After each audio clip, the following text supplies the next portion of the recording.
ആരാണ് Slovenian Mallu? Hello guys, ഇവനൊക്കെ ഏതാണ്?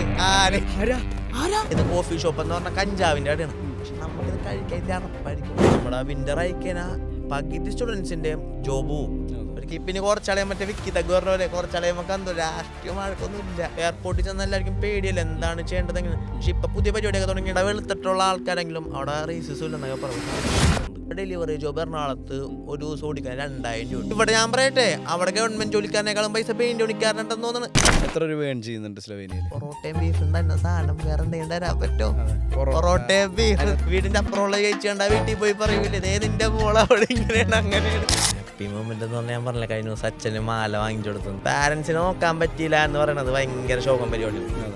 യൂറോപ്പിൽ പഠിക്കാൻ ഈസിയാണോ? കോംപ്ലിക്കേറ്റഡ് ആണ് ക്വസ്റ്റ്യൻ. കുറച്ച് സ്ലൊവേനിയയിൽ ഉണ്ടായിട്ടുള്ള ഒരു വേഴ്സ്റ്റ് എക്സ്പീരിയൻസ് എന്തെങ്കിലും? പഠിക്കാണ്ട് കിടന്ന് കുളച്ചിട്ടൊന്നും കാര്യമില്ല. ഇവിടെ ഏറ്റവും കൂടുതൽ റെസ്പെക്ട് കിട്ടുന്നത് സിനിമാക്കാർക്കും 2 രാഷ്ട്രീയക്കാർ. സ്ലൊവേനിയയിലെ ബെസ്റ്റ് യൂണിവേഴ്സിറ്റീസ് ഏതൊക്കെയാണ്? ഇപ്പോൾ ബുദ്ധിയുള്ള പിള്ളേരാണ് വന്നത്. ഇപ്പോഴത്തെ പിള്ളേർക്ക് രാഷ്ട്രീയമില്ല, ഒരു വാഴക്കേമില്ല. അവിടെ ഇപ്പോൾ ഒരാൾ റോട്ടിൽ വീണ് കിടന്നാൽ പോലും ഒരുത്തം പോലും മൈൻഡ് ചെയ്യില്ല. അവിടെ അങ്ങനെയല്ല, എവിടെ നിന്ന് വേണമെങ്കിൽ സിഗരറ്റ് വലിക്കാം, എവിടെ നിന്ന് വേണമെങ്കിൽ മദ്യപിക്കാം, ഒരു കുഴപ്പമില്ല. ഇങ്ങനെയൊക്കെ നമ്മുടെ കേരളത്തിൽ കഞ്ചാവും മയക്കുമരുന്നും മനസ്സിലാവും. യൂറോപ്യൻകാരെ ബഹുമാനിക്കാൻ പഠിക്കടാ.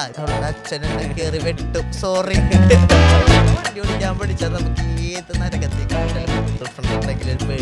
അവളുടെ ഫോട്ടോ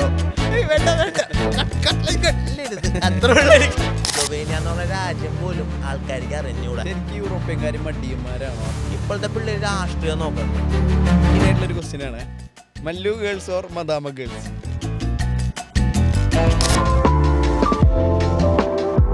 ആൽപ്സ് മലനിരകളുടെ സൗന്ദര്യവും നീലനിറത്തിലുള്ള തടാകങ്ങളും പച്ചപ്പ് നിറഞ്ഞ സ്വർഗ സൗന്ദര്യ ഭൂമിയാണ് സ്ലൊവേനിയ. അപ്പോൾ സ്ലൊവേനിയയുടെ വിശേഷങ്ങളായിട്ട് ആദർശ് ബ്രോ, സ്ലൊവേൻ മല്ലു ഇന്ന് നമ്മുടെ കൂടെയുണ്ട്. അപ്പോൾ എന്തൊക്കെയാണ് സ്ലൊവേൻ മല്ലുയുടെ വിശേഷങ്ങൾ, സ്ലൊവേനിയ എന്ന രാജ്യത്തിൻ്റെ വിശേഷങ്ങൾ എന്തൊക്കെയാണ്, സ്ലൊവേനിയ എന്ന രാജ്യത്തിൽ പഠനത്തിനുള്ള അവസരങ്ങൾ എന്തൊക്കെയാണ്, അതിനുശേഷം ജോലി ചെയ്യാനുള്ള അവസരങ്ങൾ എങ്ങനെയാണ്, അവിടുത്തെ ജീവിത ചെലവുകൾ, സ്ലൊവേനിയ എന്ന രാജ്യത്തിനെ കുറിച്ചുള്ള മൊത്തത്തിലുള്ള കാര്യങ്ങൾ, പിന്നെ സ്ലൊവേൻ മല്ലുവിൻ്റെ വിശേഷങ്ങൾ, അതാണ് നമ്മൾ ഈ പോഡ്കാസ്റ്റിൽ വിചാരിക്കണേ. അപ്പോൾ എല്ലാവർക്കും നമ്മുടെ പോഡ്കാസ്റ്റിലേക്ക് സ്വാഗതം. ഒപ്പം തന്നെ നമ്മുടെ വിശിഷ്ട അതിഥി, ഇന്നത്തെ പോഡ്കാസ്റ്റ് എന്തായാലും നല്ല അടിപൊളിയാവുമെന്ന് എനിക്ക് ഒരു പ്രതീക്ഷയുണ്ട്.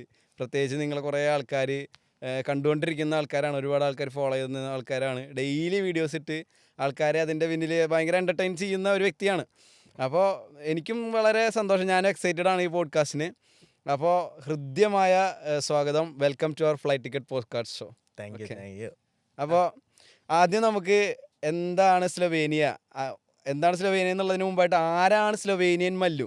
ആദർശ് സ്ലൊവേൻ മല്ലു. ഇതാണ് അവിടെയാണ് മിസ്റ്റേക്ക്, ഞാൻ എഴുതി വെച്ചതും. എനിക്ക് തോന്നുന്നു കുറെ ആൾക്കാർ എന്റെ പോലെ തന്നെ നോക്കിയിട്ടുണ്ടായിരുന്നു സ്ലൊവേനിയൻ മല്ലു എന്ന് പറയുന്നത്. വേറെ കുറെ പേജസ് ഉണ്ടെന്ന് തോന്നുന്നു. സോ നമ്മിങ്ങനെ വ്ളോഗ് തുടങ്ങുമ്പോൾ ഇങ്ങനെ അന്വേഷിക്കൂല എന്ത് പേര് തരണം. നമ്മ പുതിയതായിട്ട് തുടങ്ങിയാണ്. സോ നമ്മുടെ എല്ലാവരും ഇപ്പൊ പുറത്തുണ്ടല്ലോ, ക്രൊയേഷ്യൻ മല്ലും പല പല പേരുകളല്ലേ ചെയ്യണത്. സോ നമ്മ ചെയ്യണത്, നമ്മൾ ജീവിക്കണതും സ്ലൊവേനിയയിലാണ്. സോ നമ്മ ഇൻസ്റ്റാഗ്രാമിൽ കണ്ടകണ അങ്ങനത്തെ പേരുകളൊക്കെയാണ്.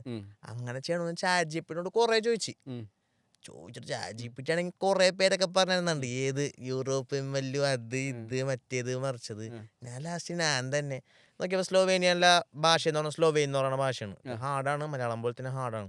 സോ ആ ഭാഷ മലയാളം ഹാർഡാന്ന് പറഞ്ഞ് ഉദ്ദേശിച്ചത് പഠിക്കാൻ. മലയാളം പുറത്തുള്ളവർക്ക് പഠിക്കാൻ ഇത്തിരി ഹാർഡുള്ള ഭാഷയല്ല, അതേപോലെ തന്നെ സ്ലൊവേനും പഠിക്കാൻ ഇത്തിരി ഹാർഡാണ്. സോ സ്ലൊവേനിയയിലെ നാഷണൽ ലാംഗ്വേജ് സ്ലൊവേനാണ്. സ്ലൊവേൻ എന്ന് പറയുമ്പോ ബാൽക്കൻ, ക്രൊയേഷ്യ, സ്ലൊവേൻ, പിന്നെ എവിടെയാണ് സെർബിയ, അവർക്കൊക്കെ ഏകദേശം മനസ്സിലാവും നമ്മുടെ അല്ല സ്ലൊവേൻ ഭാഷ. എനിക്കങ്ങനെ പറഞ്ഞ അവിടെ. സോ അവിടുത്തെ ഭാഷയാണ് സ്ലോവേൻ. ഇല്ല കുറച്ചൊക്കെ സ്ലോവേൻ മല്ലു അങ്ങനെ അങ്ങാടി ഇട്ട്. ചാറ്റ്ജിപിടി അല്ല, ചാറ്റ്ജിപിടി അപ്പൊ ഇങ്ങനെ പറഞ്ഞ് കണ്ടുപിടിച്ച് വന്ന് അങ്ങനെ സ്ലൊവേനിയൻ മല്ലു അല്ല, സ്ലൊവേൻ മല്ലു. എല്ലാവർക്കും സ്വാഗതം. അപ്പോൾ എന്തായാലും പേഴ്സണലി വളരെ താങ്ക്ഫുൾ ആണ്. നമ്മുടെ ഒരു ക്ഷണിച്ചപ്പോൾ നമ്മുടെ പോഡ്കാസ്റ്റിന് വന്നു, സമയമെടുത്ത് കാറൊക്കെ എടുത്ത് വന്നത്. നമുക്കല്ല ഫ്രീ ആയി നിന്ന്. അപ്പൊ അതുകൊണ്ടങ്ങാട് എന്തായാലും ചെയ്തേക്കാം. ആദ്യത്തെ പോഡ്കാസ്റ്റ് ആണ്, ആദ്യത്തെ ഇന്റർവ്യൂ ആണ്. അപ്പൊ ഒരുപാട് ആൾക്കാർ നിങ്ങളുടെ വിശേഷങ്ങൾ അറിയാനൊക്കെ വെയിറ്റ് ചെയ്തിരിക്കുന്നുണ്ടാവും. ദൈവത്തിനറിയാം ചിലപ്പോ അടിയിലത്തെ കമന്റ് വരാൻ പോണ ഇങ്ങനെ കുളിവനൊക്കെ ഏതാണ് ആരെയാണ് ഇവിടെ നമ്മൾ ഈ പോഡ്കാസ്റ്റിൽ പറയുന്നത് അടിയിലൊക്കെ മിക്കാറ് കൂടുതൽ കമന്റ് എന്റെയും ആരെയൊക്കെയാണ് ഇവിടെ കൊണ്ടിരുത്തിയേക്കുന്നത് കൂടുതലും കമന്റ് വരാൻ പോണത്. നമുക്ക് ചെയ്യാനുള്ള അവസരങ്ങളുണ്ടല്ലോ, നമ്മളൊക്കെ കേൾക്കാൻ ആൾക്കാരും. ഇപ്പൊ ഇന്ന് കളിയാക്കിയാലും നാളെ നമ്മളെ വരവേക്കുമെന്ന് പറയണ പോലെ എല്ലാം സെറ്റ് ആവും ടൈം പിന്നെ ഇതൊക്കെ കേൾക്കാൻ ആഗ്രഹിക്കുന്ന ആൾക്കാരുണ്ടാവും. ഇഷ്ടംമാതിരി പിള്ളേര് കേറി പോവാൻ കാത്തിരിക്കണ്ട്. സ്ലോവേനിയ ഞാനൊക്കെ വ്ളോഗ് തുടങ്ങണേക്ക് മുമ്പ് ഒരാള് പോലും അവിടുത്തെ കാര്യങ്ങൾ പറയാനാ ഒന്നിനും ആരും ഇല്ല. സോ ഏജൻസിക്കാർക്ക് ഇപ്പൊ ഇവിടെ നിന്ന് കയറ്റി വിടുന്ന ആൾക്കാർ കുറെ തട്ടിപ്പും കാര്യങ്ങളൊക്കെ നടക്കുന്നുണ്ട്. ഇപ്പൊ ആരും ഇവിടെ കയറ്റിവിട്ടാലും പിള്ളേർക്ക് ഒരു വഴിയില്ല അവിടെ എന്താ നടക്കണെന്ന്. സ്ലോവേനിയ എന്ന് പറഞ്ഞ രാജ്യം പോലും ആൾക്കാർക്ക് അറിഞ്ഞൂടാ, ഇപ്പോഴും അറിഞ്ഞൂടാ. സ്ലോവേനിയ എന്ന് പറയുമ്പോൾ തന്നെ എന്തിനാണ് സ്ലോവാക്യ യൂഗോസ്ലാവ്യ അങ്ങനെയൊക്കെയാണ് ആൾക്കാർ പറയണ. സ്ലോവേനിയ എന്ന് പറഞ്ഞ കൺട്രി അറിഞ്ഞൂടാ. എന്റെ വീഡിയോ കൊണ്ടൊക്കെ കുറെ പേർക്ക് സ്ലോവേനിയ എന്ന് പറഞ്ഞ രാജ്യം അറിയാം. സത്യം പറഞ്ഞ ഡിപ്പൻ രാജ്യം എന്ന് പറയും സ്ലോവേനിയ. സൂപ്പർ രാജ്യമാണ്. ഞാൻ വന്നിട്ടുണ്ടായിരുന്നല്ലേ.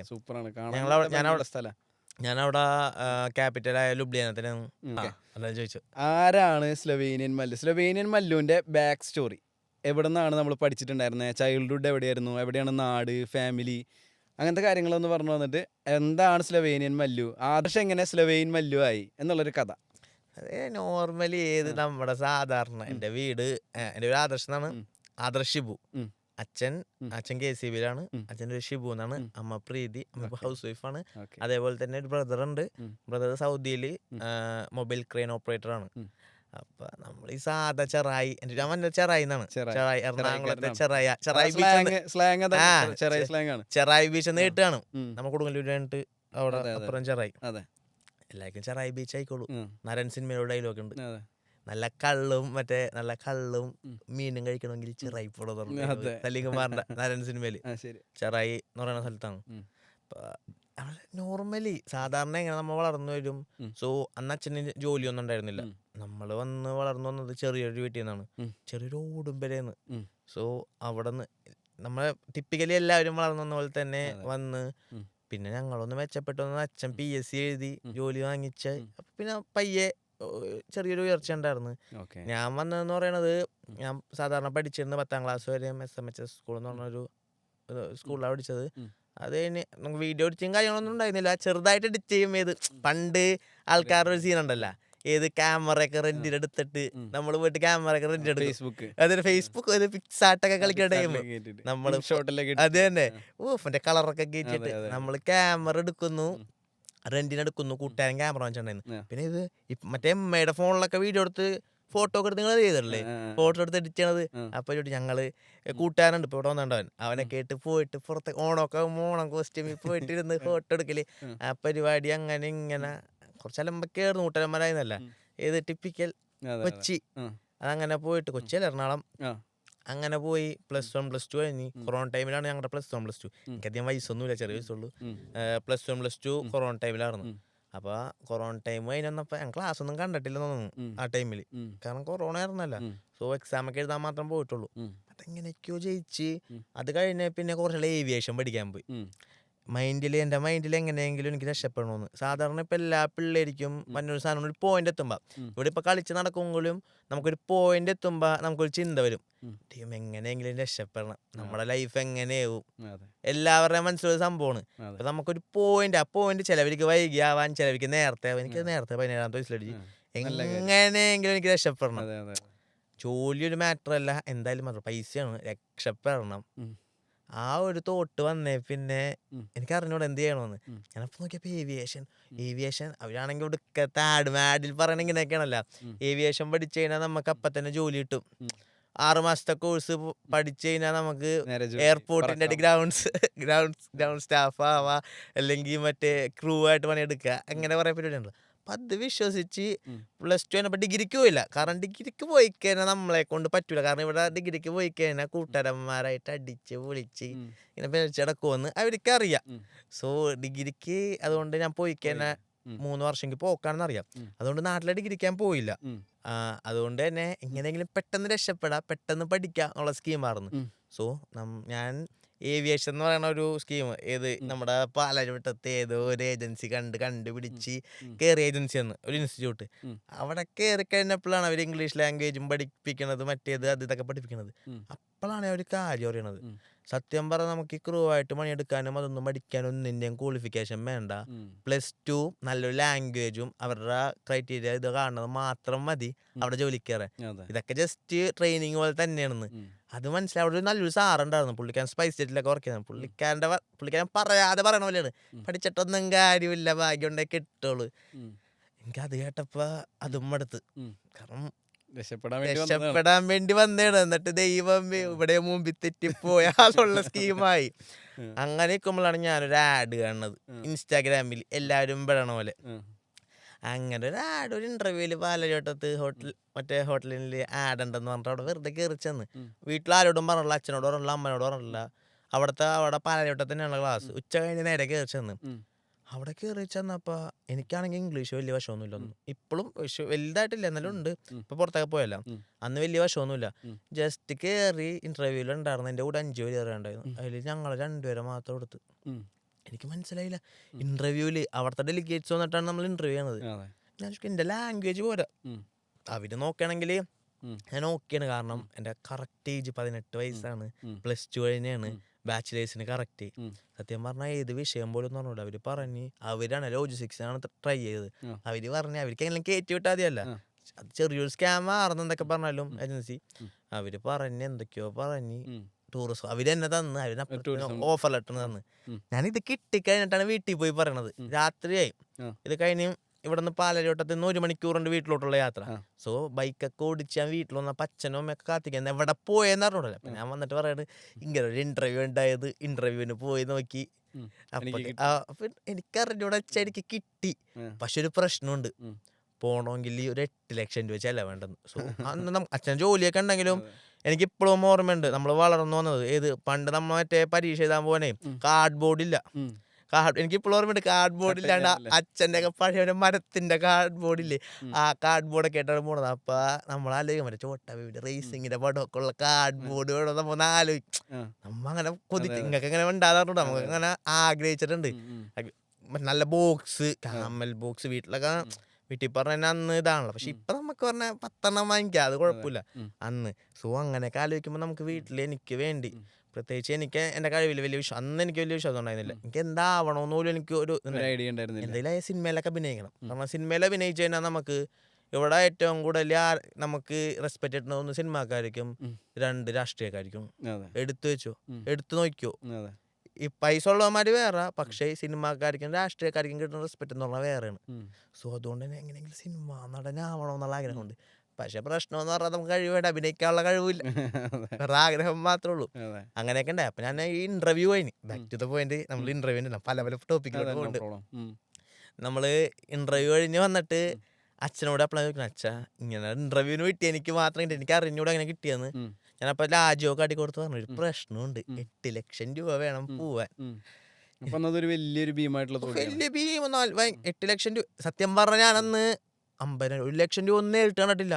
ഞാൻ പറയും ആ സമയത്ത് വീട്ടിൽ പോയിട്ട് പറയണം എനിക്ക് 8 ലക്ഷം രൂപ. അതെ, ഞാൻ നേരെ അച്ഛനോട് പറയണ 8 ലക്ഷം രൂപ ഉണ്ടെങ്കിൽ പഠിക്കാം, വേണമെന്നൊന്നും ഞാൻ പറഞ്ഞിട്ടില്ല. ഇങ്ങനെ ഞാൻ പോയി, ഏവിയേഷന്റെ കേസ് എനിക്ക് വലിയ ഇതുണ്ടായിരുന്നില്ല. എനിക്ക് ഇങ്ങനെ പഠിക്കാൻ പോകണമെന്നുണ്ട്, ഇവിടെ പഠിക്കാൻ പോയി കഴിഞ്ഞാൽ അടിപൊളിയാണ്, പക്ഷെ ഫീസ് ഇങ്ങനെ വരും, 8 ലക്ഷം രൂപ മൊത്തം ചെലവ് വരും. അപ്പൊ അച്ഛൻ, ഞാൻ പ്രതീക്ഷയില്ല ഈ ഉത്തരം അച്ഛന്റെ ഭാഗത്ത് നിന്ന് ഉണ്ടാവുമെന്ന്.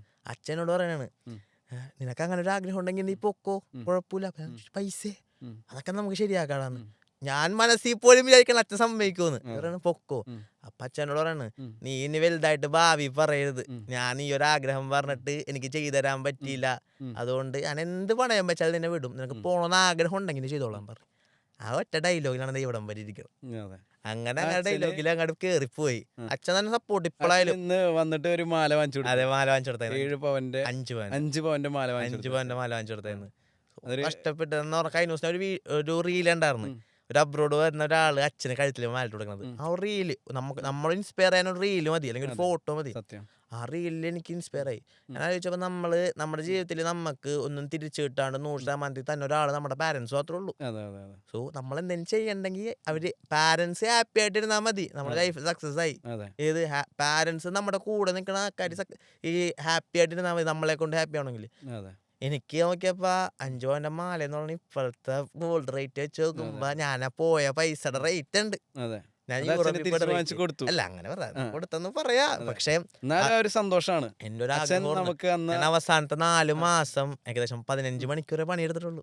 ഇത് 15 മണിക്കൂറോളം പണിയെടുത്തിട്ട് ഏകദേശം 4 മണിക്കൂറൊക്കെ ഞാൻ ജിമ്മിൽ പോണുണ്ട്, പണിയെടുത്തിട്ടുണ്ടായിരുന്നു. അവസാനത്തെ മാസമൊക്കെ എന്ന് പറഞ്ഞാല് ഫുൾ ഡേ 15 hours വർക്കിംഗ് ആണ്. എന്ന് പറഞ്ഞാല് ഫുഡൊക്കെ ഞാൻ ഓവർനൈറ്റ് ഓട്സ് ഉണ്ടാക്കിയിട്ട് ബാഗിൽ കാറിലിട്ട് കൊണ്ടുപോകും. ഞാനൊരു 22 കിലോ ഒക്കെ അങ്ങനെ കുറച്ചായിരുന്നു. ഒരു അടിപ്പൻ ജേർണി ആയിരുന്നു. അങ്ങനെ സ്ലൊവേനിയക്ക് പോയി. വ്യക്തത പോയിട്ട് നമ്മൾ സ്ലൊവേനിയയിലെ കഥയാണ് പറഞ്ഞത്. അങ്ങനെ സ്ലൊവേനിയക്ക് പോയി 1 വർഷം കഴിഞ്ഞ് ഞാനൊരു അമ്പലത്തിൽ ശാന്തിയായിരുന്നു. അതിന് മുന്നേ വരെ ഒരു 8 കൊല്ലം അമ്പലത്തില് നമ്മുടെ കുടുംബക്ഷേത്രമാണ്. അപ്പൊ വിളക്കൊക്കെ വെച്ച് ദേവിയായിട്ട് ഇങ്ങനെയൊക്കെ പോയിരുന്നാണ്. അപ്പൊ നമ്മൾ കഴിഞ്ഞ് പോയപ്പോ ഞാൻ തിരിയൊക്കെ ദൈവത്തിൽ എന്ന് പറഞ്ഞാൽ മതത്തിലല്ല, ഒരിക്കലും നമ്മൾ മതത്തിൽ വിശ്വസിക്കുന്ന ഒരാളല്ല, ദൈവത്തിൽ വിശ്വസിക്കുന്ന ഒരാളാണ്. മതവും ദൈവവും തമ്മിൽ ഡിഫറൻസ് ഉണ്ടല്ലോ. ഏത് മതവും ജാതിയൊക്കെ മനുഷ്യരുണ്ടാക്കിയതും മറ്റേത് ഓൾറെഡി ഉള്ളതും അങ്ങനെയാണല്ലോ. സോ ഞാൻ ഇങ്ങനെ അമ്പലത്തിലൊരാളായതുകൊണ്ട് തന്നെ എല്ലാ ഉത്സവത്തിനും എനിക്ക് വന്നോന്നുണ്ടായിരുന്നു. നമ്മ ഫെബ്രുവരി ആകുമ്പോ ഫെബ്രുവരി അല്ലേ ഉത്സവത്തിനാണ് വന്നത്, അങ്ങനെ ഉത്സവത്തിന് വരും. അങ്ങനെ ഫസ്റ്റ് വന്ന വരവില് നമ്മളൊരു വീഡിയോ ആണ്, EMCC എന്ന് പറഞ്ഞൊരു വലിയൊരു കമ്മ്യൂണിറ്റി ഉണ്ട്, യൂറോപ്യൻ മലയാളി യൂറോപ്പ് മലയാളി കമ്മ്യൂണിറ്റിയാ, കണ്ടന്റ് ക്രിയേറ്റേഴ്സ് എന്ന് പറയുന്ന EMCCയുടെ ഒരു വലിയൊരു സംഭവം ഉണ്ട്. അപ്പൊ അതിന്റെ വീഡിയോ, ഫസ്റ്റ് മീറ്റപ്പിന്റെ വീഡിയോ അങ്ങാണ്ട് നമ്മുടെ ഫ്രണ്ട്സ് ഒക്കെ ഉള്ള വീഡിയോ നമ്മൾ ആലോചിക്കാണ്. ഞാൻ രാത്രി കിടന്ന് ഉറങ്ങിയാണ്. അപ്പൊ രാത്രി നിലത്താ കിടക്കണത്, ഹാളില് പാലിച്ച് കിടന്നുറങ്ങി, വീട്ടില് ചെറിയ വീടാണ്. അപ്പൊ ഞാനിങ്ങനെ കിടന്നുറങ്ങുമ്പോ ഞാൻ ആലോചിക്കണം, നമ്മളൊക്കെ യൂറോപ്പിലുണ്ട്, നമ്മളൊന്നും ഇല്ലല്ല ഇതില്. ആ ഒരു സാധനം എന്റെ മനസ്സിലടിച്ചപ്പ പിറ്റേ ദിവസം ഞാൻ കേറാൻ തുടങ്ങി. അന്ന് തുടങ്ങി ഞാൻ വീഡിയോ തുടങ്ങിയതാണ്. ഇന്ന് വീഡിയോ ഇട്ടില്ല, അത്രയും ദിവസം കറക്റ്റ് ആയിട്ട്. എന്റെ അമ്മ മരിച്ചത് 16 ദിവസം ഞാൻ വീഡിയോ ഇട്ടിട്ടില്ല. അതല്ലാണ്ട് 365 ദിവസത്തിൽ 400 മേലെ വീഡിയോട്ടുണ്ട്. 1.5 വർഷമായി ആ ഒരു ജേണി ഇങ്ങനെ കണ്ടിന്യൂ ചെയ്ത് എൻ്റെ അഭിപ്രായങ്ങള്, പിള്ളേർക്ക് ആവശ്യമുള്ള സാധനങ്ങള് എന്താണ് എല്ലാ കാര്യങ്ങളും തുറന്നു പറഞ്ഞ്. സോ കുറച്ച് പേർക്ക് ഇഷ്ടമാണ്, കുറെ നെഗറ്റീവ് ഉണ്ട്. കുറച്ച് പേർക്ക് ഇഷ്ടമുള്ളതുകൊണ്ട് സ്ലോവേൻ വലിയ ഒന്നല്ല, സാധാരണ ഒരാൾ തന്നെ ജസ്റ്റ് ഇങ്ങനെ കയറിപ്പോയി. എന്തായാലും അതൊക്കെ ആരെങ്കിലും ഇൻസ്പയർ ചെയ്യും. ഡെഫിനറ്റ്ലി. ഞാൻ ഒരു കേസ് പറയട്ടെ, എന്റെ വീഡിയോ കൊണ്ട് എന്തോരം വ്ളോഗേഴ്സ് വന്നറിയോ യൂറോപ്പില്. എനിക്ക് ഇപ്പോൾ ഓർമ്മയുണ്ട്, വലിയ കുറെ ക്രിയേറ്റേഴ്സ് വരെ എന്ന് പറഞ്ഞാൽ പെട്ടെന്ന് കയറിപ്പോയ ക്രിയേറ്റേഴ്സ് എനിക്ക് വന്ന് മെസ്സേജ് ആവും. എനിക്ക് നേരത്തെ മെസ്സേജ് ഉണ്ട്, അവർ പറയണം ബ്രോ എന്റെ കണ്ടിട്ടാണ് ഞാൻ റീൽ തുടങ്ങിയത്, അല്ലെങ്കിൽ വീഡിയോ ഇടാൻ തുടങ്ങിയത്. ഇഷ്ടം മതി, നമുക്ക് സന്തോഷം കേൾക്കുമ്പോ. കുറെ പേര് എന്റെ വീഡിയോ കണ്ടിട്ട് തുടങ്ങിയിട്ടുണ്ട്. അതേപോലെ തന്നെ കുറെ ഹേറ്റേഴ്സിനെ കിട്ടിയിട്ടുണ്ട്. നേരത്തെ ഒരു സംഭവം പറഞ്ഞില്ലേ, ഇപ്പൊ ഒരു മാല ഇട്ട് അച്ഛന് മാല കൊടുക്കുന്നത് കണ്ടിട്ട് അത് ഇൻസ്പയർ ആയിട്ടാണ് മാല.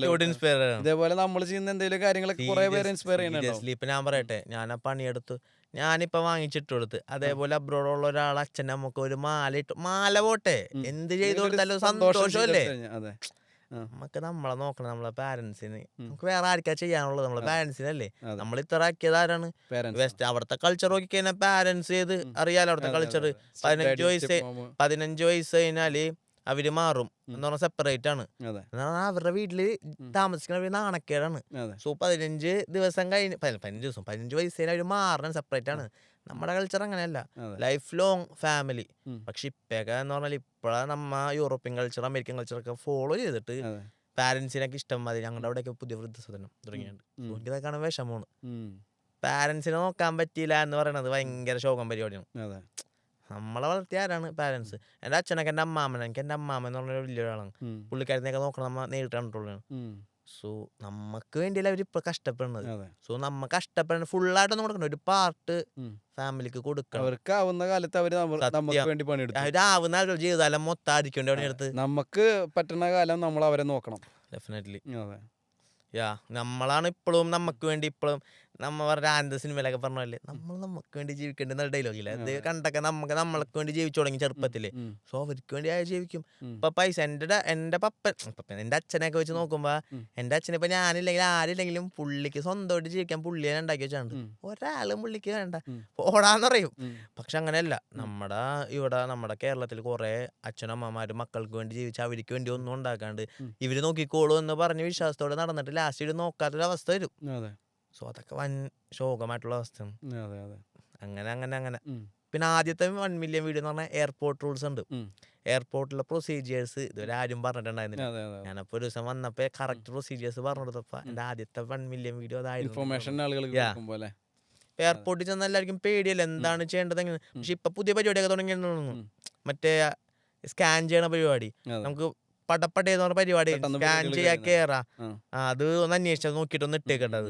അത് അന്വേഷിച്ചത് ഭയങ്കര ഇൻഫോർമേറ്റീവ് ആയിട്ടുള്ള കാര്യമാണ്. അല്ലെങ്കിൽ നമ്മളിവിടെ വന്നിട്ട് കാത്തിരിക്കണ്ടേ കേറാൻ വേണ്ടി. സോ ആ ഒരു സ്കാൻ ചെയ്യണ പരിപാടി നമ്മൾ ചെയ്തിട്ട് കഴിഞ്ഞാല് സ്കാൻ ചെയ്യാ കേറാ. ഇങ്ങനെയൊക്കെയാണ് കണ്ടന്റ് ക്രിയേഷൻ ജേണി സ്റ്റാർട്ട് ചെയ്ത് അങ്ങനെ ആദർശ് സ്ലൊവേനിയൻ മല്ലു ആയി അല്ലേ പറയാം. ഓക്കെ, അപ്പോൾ ഞാൻ ചോദിക്കണത് എന്തുകൊണ്ടാണ് സ്ലൊവേനിയ ചൂസ് ചെയ്തത്? നമുക്കിനി കുറച്ച് സ്ലൊവേനിയയുടെ വിശേഷങ്ങളിലേക്ക് കിടക്കാം. സ്ലൊവേനിയ എന്തുകൊണ്ടാണ് ചൂസ് ചെയ്തത്? അവിടെ എന്താ പഠിച്ചുകൊണ്ടിരിക്കണേ? അങ്ങനത്തെ കാര്യങ്ങൾ. സത്യം പറഞ്ഞു കഴിഞ്ഞാല് സ്ലൊവേനിയ എന്തുകൊണ്ട് ചൂസ് ചെയ്യാന്ന് പറഞ്ഞാല് ഞാൻ പറഞ്ഞില്ലേ, ഞാൻ സത്യം പറ എങ്ങനെയെങ്കിലും പുറത്തു പോവാ, എങ്ങനെയെങ്കിലും രക്ഷപ്പെടാ എന്ന് പറഞ്ഞ ഒരാളായത്. എനിക്ക് പറഞ്ഞൂടായിരുന്നു സ്ലൊവേനിയ എന്ന് പറഞ്ഞ കൺട്രി ഉണ്ടാന്ന്. പിന്നെ നോക്കിയപ്പോഴാണ് വടിപ്പം കൺട്രി നോക്കി കാണാൻ ഭംഗി.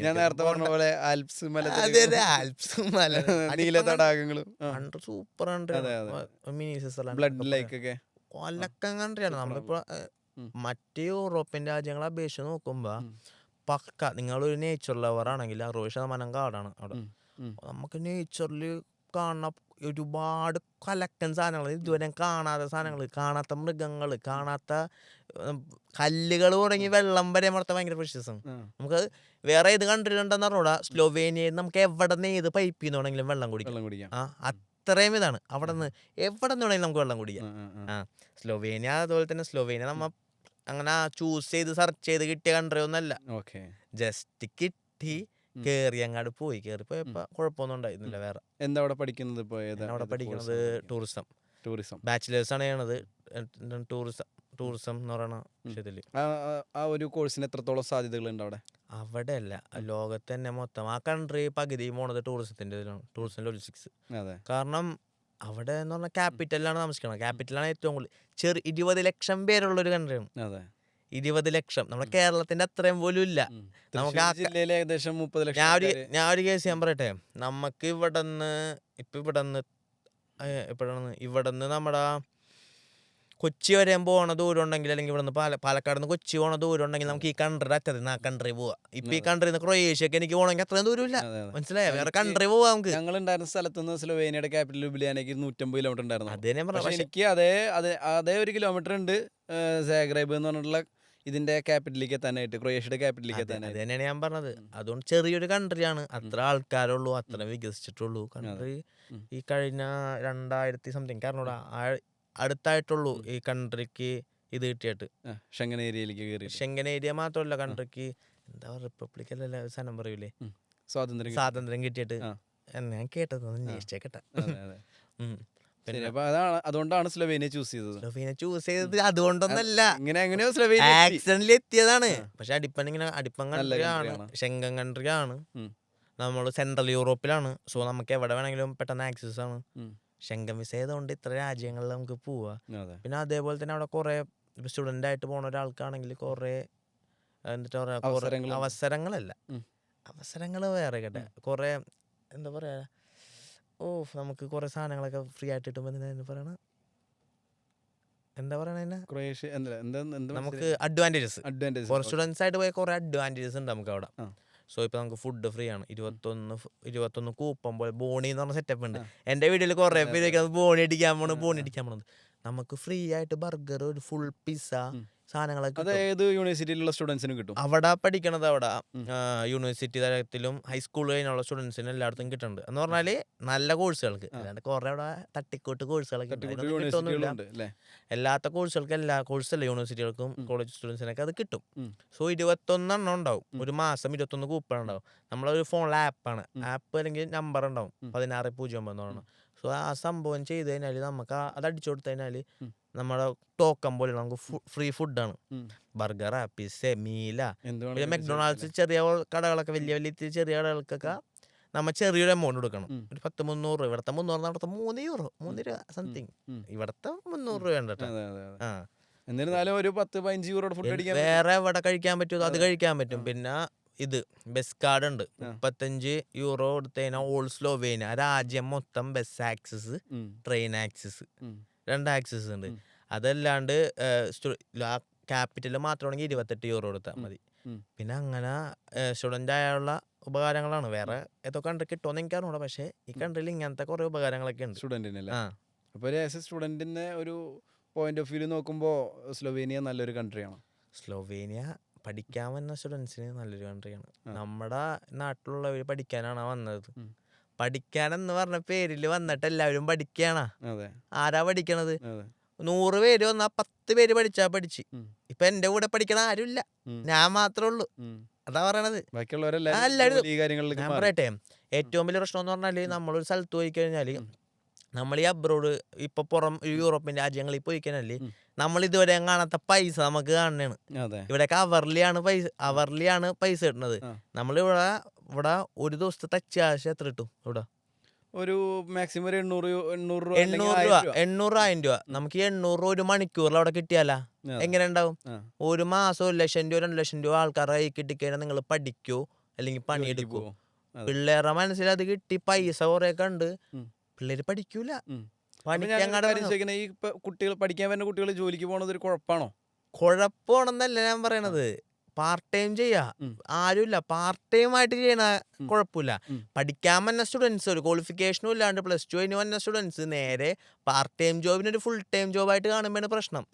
പാർട്ട് ടൈം ജോബ് എന്ന് പറയുന്നത് എന്തിട്ടാണ് കൂടുതലും? പാത്രം കഴുകുക, അല്ലെങ്കിൽ ഡിഷ് വാഷർ. അങ്ങനെ പറഞ്ഞല്ലോ, ഡിഷ് വാഷർ കടിപ്പൻ ജോലിയാണ്. ഡിഷ് വാഷർ, കിച്ചണില് അല്ലെങ്കിൽ വെയർ ഹൗസിൽ, ഇങ്ങനത്തെ ജോലികളൊക്കെ ആയിരിക്കും കൂടുതൽ. ഞാൻ ചോദിക്കട്ടെ, പൈസ കിട്ടും. നമ്മള് +2 കഴിഞ്ഞ ഒരാൾ അവിടെ പഠിച്ചു കഴിഞ്ഞ് നമ്മളൊരു സാഹചര്യത്തിന് അവിടെ നിന്ന് വന്ന് തിരിച്ച് നാട്ടിൽ വന്ന് നമ്മൾ എന്ത് ചെയ്യും? ബുദ്ധിയുള്ളവനാണെങ്കിൽ പൈസ എടുത്ത് ബിസിനസ് എടുത്ത് എന്തെങ്കിലും ചെയ്യാം. അതെ, 100 പേരിൽ ഇത്രയും പേര് ചെയ്യോ? ഇല്ലല്ല, കുറച്ച് പേര് ചെയ്ത് ബാക്കിയുള്ളവർ എന്ത് ചെയ്യും? ഒരു ക്വാളിഫിക്കേഷനും ഇല്ലാണ്ട് ഒന്നുമില്ലാണ്ട് മോഹിച്ചു. ഞാൻ പാർട്ട് ടൈം ചെയ്തിട്ട് തന്നെ ഈ പറയുന്ന പൈസ ഉണ്ടാക്കാൻ പറ്റും. നമുക്ക് അതും ചെയ്യാൻ പറ്റും. പഠിക്കണം എന്നുള്ളവർക്ക് ചെയ്യാൻ പറ്റും. പഠിക്കണമെന്നുണ്ടെങ്കിൽ നമുക്ക് രണ്ടും കൂടി കൊണ്ടുപോകാൻ പറ്റും. പക്ഷെ ഇത് കഷ്ടപ്പാടാണ്. എല്ലായിടത്തും പോയാൽ കഷ്ടപ്പെട്ടവനല്ലേ ഇത് കരയണ കൊച്ചിനല്ലേ പാലുള്ളെന്ന് പറയണ പോലെയാണ്. അതെ, അല്ലാണ്ട് എല്ലാ സ്റ്റുഡൻസും ഇപ്പോൾ വന്നിട്ട് ഇപ്പോൾ മിക്ക സ്റ്റുഡൻസും വന്ന് കയറി നേരെ പണിയെടുക്കണം. സോ അതൊരു വലിയൊരു പ്രശ്നമാണ്. ആരും പഠിത്തത്തിന്റെ അവരുടെ ഭാവിനെ പറ്റി ആലോചിക്കണം. അവിടുത്തെ കൾച്ചർ അങ്ങനെയാണ്. ഈ പഠിച്ചവൻ അവിടെ ഒരു ഡിഗ്രി പൂർത്തിയാക്കി, അവൻ അവിടെ എന്തൊക്കെയാണ് സാധ്യതകൾ? അവൻ എങ്ങനത്തെ തരത്തിലുള്ള ജോലികളിലേക്ക് മാറാം? ഞാൻ ഒരു കേസ് ചെയ്യാൻ പറയട്ടെ. ഇപ്പൊ നമുക്ക് ഇവിടെ യൂറോപ്യൻ ഡിഗ്രി ഉണ്ടെന്നുണ്ട് ഇവിടെ വല്ല കാര്യമുണ്ടോ? ഇല്ല. എന്തുകൊണ്ട് കാര്യമില്ല? കാര്യം ഉണ്ടായിരിക്കും ഇപ്പൊ കൂടുതലും. പക്ഷേ ഇവിടുത്തെ ഡിഗ്രിയാണ് ആവശ്യം. നമ്മളൊരു കൺട്രിയിൽ നിൽക്കുമ്പോൾ നമുക്ക് യൂറോപ്യൻ ബേസ്ഡ് ഒരു സർട്ടിഫിക്കറ്റ് കിട്ടുന്നത്. അവിടുത്തെ ഡിഗ്രി കംപ്ലീറ്റ് ചെയ്ത് അവിടെ PR അപേക്ഷിക്കുമ്പോൾ പോലും നമുക്ക് ഇവിടെ ഡിഗ്രി ഉണ്ടെങ്കിൽ അവിടെ ഒരു അഡ്വാൻറ്റേജ് ആണ്. സോ അവിടെ നമ്മൾ പഠിക്കണത് അവിടുത്തെ ശൈലിയും യൂറോപ്യൻ ശൈലിയും അവിടുത്തെ ഇതാണ്. ഞാൻ പഠിക്കുന്ന ടൂറിസമാണ്. എനിക്ക് നമ്മുടെ ഇവിടത്തെ പോലെ സിസ്റ്റം അല്ല. ഇത് 100 ബുക്കും 10 എക്സാമും ആ സിസ്റ്റം അല്ല. ഇവിടെ എന്തിട്ട് തിയറിയാണ്. ഹിസ്റ്ററി എന്നൊക്കെ പറഞ്ഞു കഴിഞ്ഞാൽ ആവശ്യമുള്ളതും ആവശ്യമില്ലാത്തതും മൂലക്കുള്ളതും മൂലമുള്ളതും എല്ലാം പഠിപ്പിക്കണ്ട്. അവിടെ എന്ന് പറഞ്ഞാൽ കറക്റ്റ് നമ്മൾ എന്ത് ജോലി എടുക്കാൻ പോണ് ആ ഒരു സാധനം മാത്രം പഠിപ്പിക്കണുള്ളൂ. മനസ്സിലായി? പ്രാക്ടിക്കലാണ്. നമ്മൾ എന്തിട്ടാണ് ജോലി ചെയ്യാൻ പോണത് അത് കറക്റ്റ് സാധനം, എല്ലാത്തൊരു സാധനം അവിടെ പഠിപ്പിക്കണില്ല. സോ നമുക്ക് അത് ഭയങ്കര സിമ്പിളാണ്. സോ അങ്ങനത്തെ ഒരു സർട്ടിഫിക്കറ്റ് ഉണ്ടെങ്കിൽ നമുക്ക് അവിടെ ഒരു ജോലി കയറുമ്പോ ഇപ്പത്തെ എൻഡ് ഓഫ് ദ ഡേ നമ്മൾ പറയണ പോലെ ഈ സർട്ടിഫിക്കറ്റിനേക്കാളും വാല്യൂ നമ്മുടെ പൈസ അല്ല. ഈ സർട്ടിഫിക്കറ്റിനേക്കാളും മൂല്യം നമ്മുടെ കഴിവാണ്. കഴിവുള്ളവനാണ് ഈ പണിയെടുക്കും. ഇപ്പോൾ ഒരു ഇന്റർവ്യൂവിനോ അല്ല അവന്റെ പെർഫോമൻസിലെ കാര്യമൊക്കെയാണ് സർട്ടിഫിക്കറ്റിനേക്കാളും കൂടുതൽ. രണ്ടാമതാണ് നമുക്ക് അതിനുള്ള കാപ്പബിലിറ്റി എന്താണെന്ന് ആദ്യം നോക്കണം. സോ അതനുസരിച്ചാണ് എവിടെ പോയി കഴിഞ്ഞാലും നമുക്ക് അതിനുള്ള കഴിവുണ്ടെങ്കിൽ നമുക്ക് കിട്ടും. പിന്നെ നമ്മൾ ജോലി വാങ്ങിക്കണമെന്നുണ്ടെങ്കിൽ നമുക്ക് യൂറോപ്പിലായാലും എവിടെ പോയാലും വാങ്ങിക്കാം. അതിനൊന്നും പഠിച്ചു കഴിഞ്ഞാൽ നമുക്ക് ജോലിയൊക്കെ കിട്ടും. അതെ. ഇപ്പം ഉം. ഞങ്ങളുടെ കോളേജിൽ പഠിച്ചുകൊണ്ട് ജോലി ചെയ്യണവരുണ്ട്, ഉം. ഒരാളുണ്ട്. ഉം. ഇപ്പൊ കൂടുതലും കിട്ടൂല എന്ന് പറഞ്ഞാൽ എടുത്ത് നോക്കിക്കോ നിങ്ങള്. ഉം. ഇവൻ പഠിച്ചിട്ടുണ്ടാവൂല, പൂർത്തിയാക്കിണ്ടാവൂല, ഉം. പകുതി വെച്ച് നിർത്തിയിട്ടുള്ള ആരെങ്കിലും ഒക്കെ ആയിരിക്കുള്ളൂ ഇങ്ങനെ പറയണത്. അതെ. ഏത് പഠിച്ചിട്ടൊന്നും കാര്യമില്ലടാ, ഇവിടെ വന്നിട്ട് പഠിച്ച് പാസ്സായിട്ടൊന്നും കാര്യമില്ല, ജോലിയൊന്നും കിട്ടൂല. ഉം. അവൻ എടുത്ത് നോക്കിക്കോ, ഉം. അവൻ പഠിച്ചിട്ടുണ്ടാവില്ല, ഒരു മാങ്ങാത്തുലി ഉണ്ടാവൂല. അവൻ വന്നപ്പോ തന്നെ നിർത്തിയവന്മാരേക്ക് ഉള്ളിൽ കിടന്ന്. ഉം. അവൻ പഠിച്ചു കഴിഞ്ഞിട്ടാണ് ഈ സംസാരിക്കാമെങ്കിൽ ഞാൻ സമ്മതിച്ചു തരും. ഓക്കെ. ഈ പഠിക്കാണ്ട് കിടന്ന് കുണച്ചിട്ടൊന്നും കാര്യമില്ല. ഉം. ഞാനിപ്പോൾ പഠിക്കുന്ന ഒരാളാണ്. ഉം. സോ പഠിച്ചുകൊണ്ട് ഞാൻ കാട്ടിത്തരാം. ഉം. പാസ്സാവൂലെന്നൊന്നും പറഞ്ഞൂടാ, അത് കാരണം. പക്ഷേ ഞാൻ എൻ്റെ മാക്സിമം ട്രൈ ചെയ്യും. ഉം. പാസ്സായി കഴിഞ്ഞിട്ട് എൻ്റെ വലിയൊരു ആഗ്രഹം അതാണ്. ഉം. ഇപ്പം സ്ലോവേനിയ തന്നെ കുറേ പേര് പറയുന്നുണ്ട് പഠിച്ചേണ്ട ഒരു ഉപകാരമില്ല, പഠിച്ചേണ്ട കാര്യമില്ലെന്ന്. ഉം. സോ എനിക്കൊന്ന് കാട്ടി കൊടുക്കണം. ഉം. പഠിച്ച് പാസ്സായിക്കൊണ്ട് ജോലി കിട്ടുമോ ഇല്ലേന്ന് അറിയണമല്ല. അതെ. നമുക്കപ്പോൾ അത് നമുക്ക് ആൾക്കാരെ എത്തിക്കാമല്ല. ഉം. അത് വലിയൊരു ആഗ്രഹമാണ്. എന്താവുമെന്ന് അറിഞ്ഞൂടാ. ഇപ്പൊ നല്ല അവസരങ്ങളുള്ള രാജ്യമാണ് പഠിച്ചവർക്കും. നല്ലോണം നല്ല അവസാനം ചെറിയ കൺട്രിയാണ്. ഇപ്പൊ ചെറിയ സ്ലൊവേനിയയിലല്ലെങ്കിലും അവന് നിങ്ങൾ പറഞ്ഞ പോലെ തന്നെ ഒരു യൂറോപ്യൻ ഡിഗ്രി സർട്ടിഫിക്കറ്റ് വെച്ചിട്ട് യൂറോപ്പിൽ എവിടെ വേണമെങ്കിലും ജോലി ചെയ്യാനുള്ള അവസരം. അതെ, അങ്ങനെ നോക്കാം. അതും ഒരു വൈറ്റ് കോളർ ജോബിലേക്ക് അവന് മാറാനുള്ള അവസരമുണ്ട്. വൈറ്റ് കോളർ ജോബിൽ കുറേ കാര്യങ്ങളും കൂടി ഉണ്ട്. നമുക്ക് യൂറോപ്പിൽ പോയിട്ടൊരു വൈറ്റ് കോളർ ജോബ് നമുക്ക് ഇന്ത്യ എന്നൊരാള്. ഉം. സോ ഇവിടെ വെളുത്തിട്ടുള്ള ആൾക്കാരെങ്കിലും അവിടെ റേസിസം ഇല്ലെന്നൊക്കെ പറയും. നല്ല റേസിസം ഉണ്ട്. ഉം. നമ്മളിവര് ബ്ലാക്ക് ആയിട്ടാണ് അവർ കാണുന്നത്. അതെ. അതെ. നമ്മളെന്ന് പറയുമ്പോൾ നമ്മൾ ബ്രൗൺ ആയിട്ടുള്ള ആൾക്കാരല്ലേ. സോ ഇവിടെ നിന്ന് വെളുത്തതായാലും കറുത്തതായാലും നമ്മളെ ഇന്ത്യയിൽ നിന്നൊരു ആൾക്കാർ ബ്രൗൺ ആയിട്ടാണത്. അതെ. സോ അവനൊരു വൈറ്റ് കോളർ ജോബ് യൂറോപ്പിൽ കിട്ടണമെന്നുണ്ടെങ്കിൽ നല്ല പാടാണ്. ബുദ്ധിമുട്ടുണ്ട്. ക്വാളിഫിക്കേഷനും അതൊക്കെ അവിടെ നിൽക്കട്ടെ. ഉം. ഈ നിറത്തിലും കാര്യത്തിലൊക്കെ അവരിപ്പോഴും കഥ എപ്പോഴും എല്ലാവരും നോക്കണ്ടില്ല എന്നൊക്കെ പറഞ്ഞെങ്കിൽ എല്ലാവരും നോക്കണ കേസാണ്. ഞാനിപ്പോ ഭാഷ എന്നുള്ളത് ഒരു ബാരിയർ ആണല്ലോ. നല്ലോണം അതിപ്പോ സ്ലൊവേനിയ 150 കിലോമീറ്റർ ക്രൊയേഷ്യക്ക് ഉള്ളതെന്നുണ്ടെങ്കിലും ക്രൊയേഷ്യയുടെ ഭാഷ വേറെയാണ്. ഇപ്പൊ നമ്മൾ തമിഴ്നാട്ടിൽ പോണ പോലെ ഒരു 150 കിലോമീറ്ററിന്റെ വ്യത്യാസം. പക്ഷെ ഭാഷകൾ വേറെയാണ്, നമ്മുടെ കൾച്ചർ വ്യത്യാസമാണ്. നമ്മ ബാൽക്കൻ കൺട്രി ആയതുകൊണ്ട് തന്നെ ഒരു പറയണ ഭാഷ അവർക്ക് ബാൽക്കൻ കൺട്രീസിൽ ഒരുവിധ കൺട്രിയിൽ മനസ്സിലാവും. സ്ലൊവേനിയൻ ഈ സാഗർബിലോ ക്രൊയേഷ്യയിലോ അവർക്ക് മനസ്സിലാവും. അതേപോലെ തന്നെ സെർബിയ പോയാൽ മനസ്സിലാവും. നമുക്ക് തമിഴ് മനസ്സിലാവുന്ന. അതെ, അങ്ങനെ തന്നെ മനസ്സിലാവും. അതെ, വേറെ വിഷയമൊന്നുമില്ല, അതൊക്കെ മനസ്സിലാവും. അപ്പോൾ തുനിഞ്ഞിറങ്ങണവന് നേരത്തെ പറഞ്ഞ പോലെ കരയണ കുട്ടിക്ക് പാലുണ്ട്. അതെ, എന്ന് പറഞ്ഞാൽ നമ്മുടെ ആവശ്യമാണ് നമ്മളെല്ലായിടത്തും എത്തിക്കണത്. നമുക്ക് ആവശ്യം ഉണ്ടെങ്കിൽ നമ്മൾ പറഞ്ഞ ജോലിയില്ല എന്ന് പറയുന്നുണ്ട്. ഞാൻ കഴിഞ്ഞ ദിവസം എൻ്റെ കൂട്ടുകാരന്മാർ പറഞ്ഞ ജോലിയില്ല ഇവിടെ പഠിച്ചിട്ട് ഇവിടെ നിന്നിട്ട് ജോലിയില്ല, എന്ത് ജോലിക്ക് പോകണമെന്ന്. അപ്പൊ ഞാൻ ഒരുത്തിനെ കാണാൻ ഊബർ ഓടനാണ്. ഊബർ പോട്ടെ, സ്വിഗ്ഗി ഓണ ഒരാൾ ഡെലിവറി ജോബ് ഓണോ. ഞാൻ ഇവിടെ ഡെലിവറി ഓണത്. ഇവിടെ ഡെലിവറി ജോബ് എറണാകുളത്ത് ഒരു ദിവസം ഓടിക്കാൻ 2000 രൂപ കിട്ടും. കഷ്ടപ്പെട്ട് ഓടിക്കാൻ. ഞാൻ 15 അവറാണ് ഒരു ദിവസം പണി എടുക്കണത്. ഇവിടെ 15 അവർ പോലും എടുക്കണമെന്ന് അത്ര. ഈ ഊബർ എറണാകുളത്ത് ഓടണവൻ 2000 രൂപ കിട്ടുന്ന പറയണത്. ഞാൻ അവിടെ ഒരു റൈഡിന് വാങ്ങണത് ഒരു മിനിമം ഒരു 1000 രൂപ അല്ലെങ്കിൽ 500 രൂപ. നാട്ടിലത്തെ 5 യൂറോ അല്ലെങ്കിൽ 10 യൂറോ. അതവിടെ നിൽക്കട്ടെ. ഞാൻ പറഞ്ഞത് ഇവിടെ ജോലിയില്ലെന്ന് കുറെ പേര് പറയുന്നുണ്ട്. സോ ഇവിടെ ഒരു ചെറിയൊരു വണ്ടി, ഒരു 15,000 രൂപയുടെ വണ്ടി എടുത്തിട്ട് സ്വിഗ്ഗി ഓടിയാൽ മതി. എറണാകുളത്തെ മെയിൻ ഹോട്ട്സ്പോട്ടുകളുണ്ട്. അതേപോലെ മെയിൻ തിരക്കുള്ള സ്ഥലത്ത് പോയിട്ട് സ്വിഗ്ഗി ഓടുമ്പോൾ വലിയ പൈസ കിട്ടുമെന്നാണ്. കഷ്ടപ്പെട്ട് ഓടിക്കാൻ പറയാം 2000 രൂപ അല്ലെങ്കിൽ ഒരു 1500 രൂപ. 2000 രൂപ എന്തായാലും കഷ്ടപ്പെട്ടാൽ കിട്ടും. ഞാനാ കഷ്ടപ്പെടല്ല അവിടെ 10-15 മണിക്കൂർ പണിയെടുക്കണം. 2000 രൂപ ഉണ്ടാക്കിയാൽ 10 ദിവസം കൊണ്ട് 20,000 രൂപയാ ആയില്ലേ. അപ്പൊ 20 ദിവസം വെച്ച് എത്ര? ഒരു 40. ഒരു മാസം കൊണ്ട് 30 ദിവസം 10 ദിവസം പണി എടുക്കണ്ട, 20 ദിവസം പണിയുടെ കൂട്ടിയാൽ 40,000 രൂപ കയ്യിലായ. നമുക്ക് കിട്ടണതിന്റെ പകുതി അല്ലെങ്കിൽ ഇതായ. ഇവിടെ അവന് റെന്റ് കൊടുക്കണോ, ഫുഡിന് പൈസ കൊടുക്കണോ? പക്ഷെ അപ്പോഴും ചെലവുകൾ ഒരു 40,000 രൂപ ഒരു സാധാരണ ഗവൺമെന്റ് ജോലിക്കാരന്റെ ഒരു ശമ്പളമാണ്. 40,000 രൂപ അതുണ്ടാക്കാനുള്ള മാർക്കറ്റ് ഇവിടെ ഉണ്ട്, നാട്ടിലുണ്ട്. കഷ്ടപ്പെടണം അവന്. ഇപ്പോഴും ഞാൻ പറയണത് എല്ലാ ദിവസവും 2000 രൂപ. പക്ഷെ അവന് ഈ സെയിം ആള് യൂറോപ്പിലാണ് കഷ്ടപ്പെടണമെന്നുണ്ടെങ്കിൽ അവന് ആ 40,000 പകരം ചിലപ്പോ 2 ലക്ഷം രൂപ കിട്ടുമായിരിക്കും. 2 ലക്ഷം രൂപ. അതൊരു വലിയ വ്യത്യാസം തന്നെയാണ്. വ്യത്യാസമാണ്, പക്ഷെ ചെലവുകളും വ്യത്യാസമില്ലേ. നമുക്ക് ഇവിടെ ഒരു ദിവസത്തെ മീൽ കഴിക്കണമെങ്കിൽ എത്ര രൂപ വരും? ഒരു മാക്സിമം ഒരു 100 രൂപ. 100 രൂപ എന്തിനാണ് ഒരു നേരത്തെ മീൽ? ഒരു ദിവസത്തെ മീലല്ല, ഒരു 50 രൂപ 100 രൂപ. 50 രൂപ അവിടെ ഒരു നേരത്തെ 50 രൂപ വേണ്ട വയറ് നിറച്ച് കഴിക്കാൻ. അവിടെ പുറത്ത് പോയി നല്ലൊരു ബർഗർ കഴിക്കണമെങ്കിൽ എത്ര രൂപ? ഒരു 6 യൂറോ 5 യൂറോ ഒരു 500 രൂപ. 500 രൂപ 500 50 തമ്മിൽ നല്ല വ്യത്യാസമില്ലേ? അത് തന്നെയാണ് പൈസ കാര്യത്തിലും വ്യത്യാസം വരുന്നത്. പക്ഷെ ഞാനൊരു കാര്യം ചോദിക്കട്ടെ. ഇപ്പൊ സ്ലൊവേനിയൻ മല്ലു ഈ നാട്ടിൽ ഊബർ ഓടിണ്ടായിരുന്നെങ്കിൽ ഈ പറഞ്ഞ പോലെ അച്ഛന് ഇതേപോലെ ഒരു സമ്മാനം കൊടുക്കാൻ എത്ര കൊല്ലം എടുക്കുമായിരുന്നു? എത്ര കൊല്ലം എടുക്കണമെന്നല്ല, അതൊക്കെ നമ്മുടെ ആഗ്രഹം മൈൻഡ് സെറ്റും പോലെ ഇരിക്കും. ഉം. ചിലപ്പോ ഊബർ ഓടിയല്ല, ചിലപ്പോ വേറെ എന്തെങ്കിലും പണി ചെയ്ത് വാങ്ങിച്ചു കൊടുക്കണമെന്നുണ്ടെങ്കിൽ പണിയെടുത്ത് വാങ്ങിച്ചു കൊടുക്കും, നാട്ടായാലും എവിടെയും. അതൊക്കെ നമ്മുടെ മൈൻഡ് സെറ്റാണ് ബ്രോ. അതെ. രക്ഷപ്പെടണവൻ എവിടെയും രക്ഷപ്പെടുമെന്ന് പറയണ നമ്മുടെ പോലെയാണ്. ഉള്ളിലുള്ള അത് ആഗ്രഹങ്ങൾ തന്നെ. പോലെ ഇരിക്കും. ചിലവർക്ക് ആഗ്രഹം മാത്രം ഉണ്ടാവുള്ളൂ, പണിയെടുക്കാനുള്ള ഇതുണ്ടാവില്ല. അവന്മാരവിടെ തന്നെ ഇരിക്കും. അവന്മാര് നാടാണെങ്കിൽ കഷ്ടപ്പെടാനും രക്ഷപ്പെടാനും താല്പര്യമുള്ളവന്മാർ എവിടെയും. ഇപ്പൊ ഈ പറയണ ഇവിടെ കുറെ എന്തോരം ബിസിനസ്മാനും കാര്യങ്ങളൊക്കെ ഉണ്ട്, അവരൊക്കെ പുറത്തൊക്കെ പോയിട്ട് തന്നെയാണ്. പകുതി പേര് ഇവിടെ തന്നെ രക്ഷപ്പെട്ടവരാണ്. അതെ അതെ അതെ അതിന് കഴിവുള്ളവർ അങ്ങനെ ചെയ്യും. അതെ നമുക്കിപ്പോ പുറത്ത് പോയിട്ടാണ് നമ്മൾ രക്ഷപ്പെട്ടൊന്നുമില്ല. എവിടെ രക്ഷപ്പെട്ടെന്ന് പറയണത് നമ്മൾ ബിഗിനേഴ്സ് അല്ലേ. അതെ അതെ സത്യം. എല്ലാരും ബിഗിനേഴ്സ് ആണ്. അതെ. ഇപ്പോഴത്തെ ലോകം എന്ന് പറഞ്ഞാൽ പണ്ട് ലക്ഷങ്ങൾ എന്ന് പറഞ്ഞത് ഇങ്ങനെ ആയും. ഇപ്പൊ 1 പവൻ സ്വർണ്ണത്തിന് 2 ലക്ഷം രൂപ. ലക്ഷങ്ങൾ എന്ന് പറഞ്ഞ ഒന്നല്ല, ഇപ്പൊ കോടികളുടെ കളിയാണ്. അതെ അതെ അതെ. ആ ഇനി നമുക്കൊരു സ്ലൊവേനിയൻ മല്ലുവിന്റെ ഇടയ്ക്കിടയ്ക്ക് സ്ലൊവേനിയൻ മല്ലു എന്ന് കയറും. അപ്പോൾ ഇനി നമുക്കൊരു സ്ലൊവേനിയൻ മല്ലുവിന്റെ പാർട്ട് ടൈം ജോബുകൾ എന്താണ്, അവിടെ എന്താ ജോബ് ചെയ്തുകൊണ്ടിരിക്കുന്നത്, അതിനെ കുറിച്ചിട്ട് ഇപ്പം എന്ത് ജോബാണ് ചെയ്തുകൊണ്ടിരിക്കുന്നത്, അതെങ്ങനെ കിട്ടി, അതെങ്ങനെയാണ് ഫൈൻഡ് ചെയ്തിട്ടുണ്ടായിരുന്നത്? ഞാനിപ്പോ വർക്ക് ചെയ്തോണ്ടിരിക്കണത് കിച്ചണിൽ അസിസ്റ്റന്റ് ആയിട്ടാണ്, കുക്ക് അസിസ്റ്റന്റ് ആയിട്ടാണ്. പിന്നെ അതേപോലെ തന്നെ വോൾട്ട് എന്ന് പറഞ്ഞാൽ നമ്മുടെ ഫുഡ് ഡെലിവറി ആപ്പാണ് അവിടെ. അപ്പോൾ അതും ഓർഡർ ഉണ്ട്, കാർ എടുത്തിട്ടുണ്ട്. സോ ഞാൻ ആദ്യമായിട്ട് സ്ലോവേനിയ ചെന്നപ്പോൾ ചെയ്ത ജോബ് എന്ന് പറഞ്ഞത് എനിക്ക് ഇപ്പോഴും ഓർമ്മയുണ്ട്. ഞാൻ പെയിന്റ് ഞാൻ അതിന്റെ വീഡിയോ അതെ, നമ്മ പെയിന്റ് പോളിഷ് ഇല്ല ഒരക്കണത്, സത്യമായിട്ട് അതാണ് പോയത്. പക്ഷെ ആ പണിക്ക് എത്ര രൂപ കിട്ടുമെന്ന് അറിയോ? 1 മണിക്കൂർ 8 യൂറോ, 800 കിട്ടുമെന്ന് 1 മണിക്കൂർ. ഇവിടെ പെയിന്റ് ഒരക്കാൻ പോയിക്കാൻ ഒരു ദിവസത്തെ അച്ഛൻ 800 രൂപ. ഇപ്പൊ കൂടിയെന്ന് തോന്നുന്നു, എനിക്ക് അറിഞ്ഞൂടാ അന്നേരത്തെ. പെയിന്റ് പണി നമ്മ ഇവിടെ പറയുമ്പോ പെയിന്റ് പണിക്കാരൻ പണിക്കാരന് ഇവിടെ ഞാൻ പറയട്ടെ, അവിടെ ഗവൺമെന്റ് ജോലിക്കാരനേക്കാളും പൈസ പെയിന്റ് പണിക്കാരനുണ്ടെന്ന് തോന്നുന്നു. വീട്ടിലൊരാള് ശ്രദ്ധിച്ചാ മതി. യൂറോപ്യൻ രാജ്യങ്ങളിൽ അവിടെ മണിക്കൂറിന് പൈസ, അവന്മാർ 20 യൂറോക്കാണ് 1 മണിക്കൂറിന്. ഇപ്പം പ്ലംബർമാര് ഇലക്ട്രീഷ്യൻ ഒക്കെ ഇല്ലേ, ഏറ്റവും വില പൈസ കിട്ടുന്ന പണി എന്ന് പറഞ്ഞത് അവിടെയാണ്. അവർക്ക് കൊടുക്കത്ത ഹൈപ്പാണ്. അതുകൊണ്ട് ഇവര് സ്റ്റുഡൻസിനെ വിളിക്കും. അപ്പൊ നമുക്ക് 800 രൂപ വെട്ടി കൊടുത്താൽ മതിയല്ല. ഒരു മണിക്കൂറിന് 800 രൂപ സമ്പാദിക്കാൻ പറ്റുന്നല്ലേ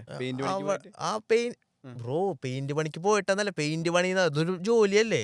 സോ നമ്മുടെ ഇവിടെ എന്ന് പറഞ്ഞാല് സർക്കാർ ജോലി, ഇന്ന വലിയ ജോലിയുള്ളവന് ഒരു വലിയ സ്ഥാനം, ചെറിയ ജോലിയുള്ളവന് ചെറിയ സ്ഥാനമായിട്ട് കാണുന്ന ഒരു രാജ്യമാണ് ഇന്ത്യ അല്ലേ. ഇപ്പൊ എന്തെങ്കിലും എത്ര ഇല്ലാന്ന് പറഞ്ഞാലും അതാണ് എന്ന് പറഞ്ഞാല് ഒരു വലിയ ബിസിനസ് മുതലാളിക്ക് കൊടുക്കണ ബഹുമാനമാണ്. സൈഡില് എന്തെങ്കിലും ചെയ്യണ ഒരുത്തന് കൊടുക്കണം, അല്ലെങ്കിൽ സ്വിഗ്ഗി ഓണ ഒരാൾക്ക് കൊടുക്കണ ബഹുമാനം. പക്ഷെ അവിടെ വ്യത്യാസമുണ്ട്. യൂറോപ്പിൽ പോയി കഴിഞ്ഞാല് നിങ്ങൾ അവിടെ ഇരിക്കണാലും ഇവിടെ ഇരിക്കണാലും എല്ലാവരും സെയിം ആയിട്ട് അവര് നോക്കണത്. 90% ആൾക്കാരും നോക്കണത് അത് തന്നെയാണ്. നിങ്ങൾ എന്ത് ജോലി ചെയ്യണില്ലേ, സെയിം ജോലിയായിട്ടാണ് നോക്കണത്. പിന്നെ ഇങ്ങനത്തെ ആൾക്കാരോ എല്ലായിടത്തും ഉണ്ടല്ല. കൂടുതൽ ഞാൻ കണ്ടതിൽ എന്ത് ജോലി ചെയ്താലും അവർ അതിൻ്റെതായ ഒരു ഇതുണ്ട്, നമുക്ക് കിട്ടണ്ട്. അതുകൊണ്ട് തന്നെയാണ് ഞാൻ പറഞ്ഞത് അതെ. അവിടെ ചെന്ന് കഴിഞ്ഞാൽ ഞാൻ ആദ്യം ചെയ്തത് പെയിന്റ് പണിയാണ്. പെയിന്റ് പണി, കാർ വാഷ്, വോൾട്ട്, റെസ്റ്റോറൻറ്റ്. ആദ്യം പാത്രം കഴുകാൻ കയറിയിട്ടുണ്ട്. 1 കൊല്ലം നിന്ന് അവിടെ പാത്രം കഴുകാൻ. പിന്നെ അവിടെ നിന്ന് കിച്ചണിൽ കയറണമെന്ന് തോന്നി. ഞാൻ പാത്രം കഴുകാൻ നിൽക്കുന്നത് ഈ ഡിഷ് വാഷിങ് പാത്രം കഴുകുന്ന പറഞ്ഞത്. ഡിഷ് വാഷ് ചെയ്ത് അടിപ്പൻ ജോലി. ഏതൊരു പ്രവാസിയും അല്ലെങ്കിൽ ഏതൊരു സ്റ്റുഡൻറ്റും ആദ്യമായിട്ട് ചെയ്യണ ജോബ് എന്ന് പറഞ്ഞാൽ ഡിഷ് വാഷിങ് ആയിക്കോളൂ.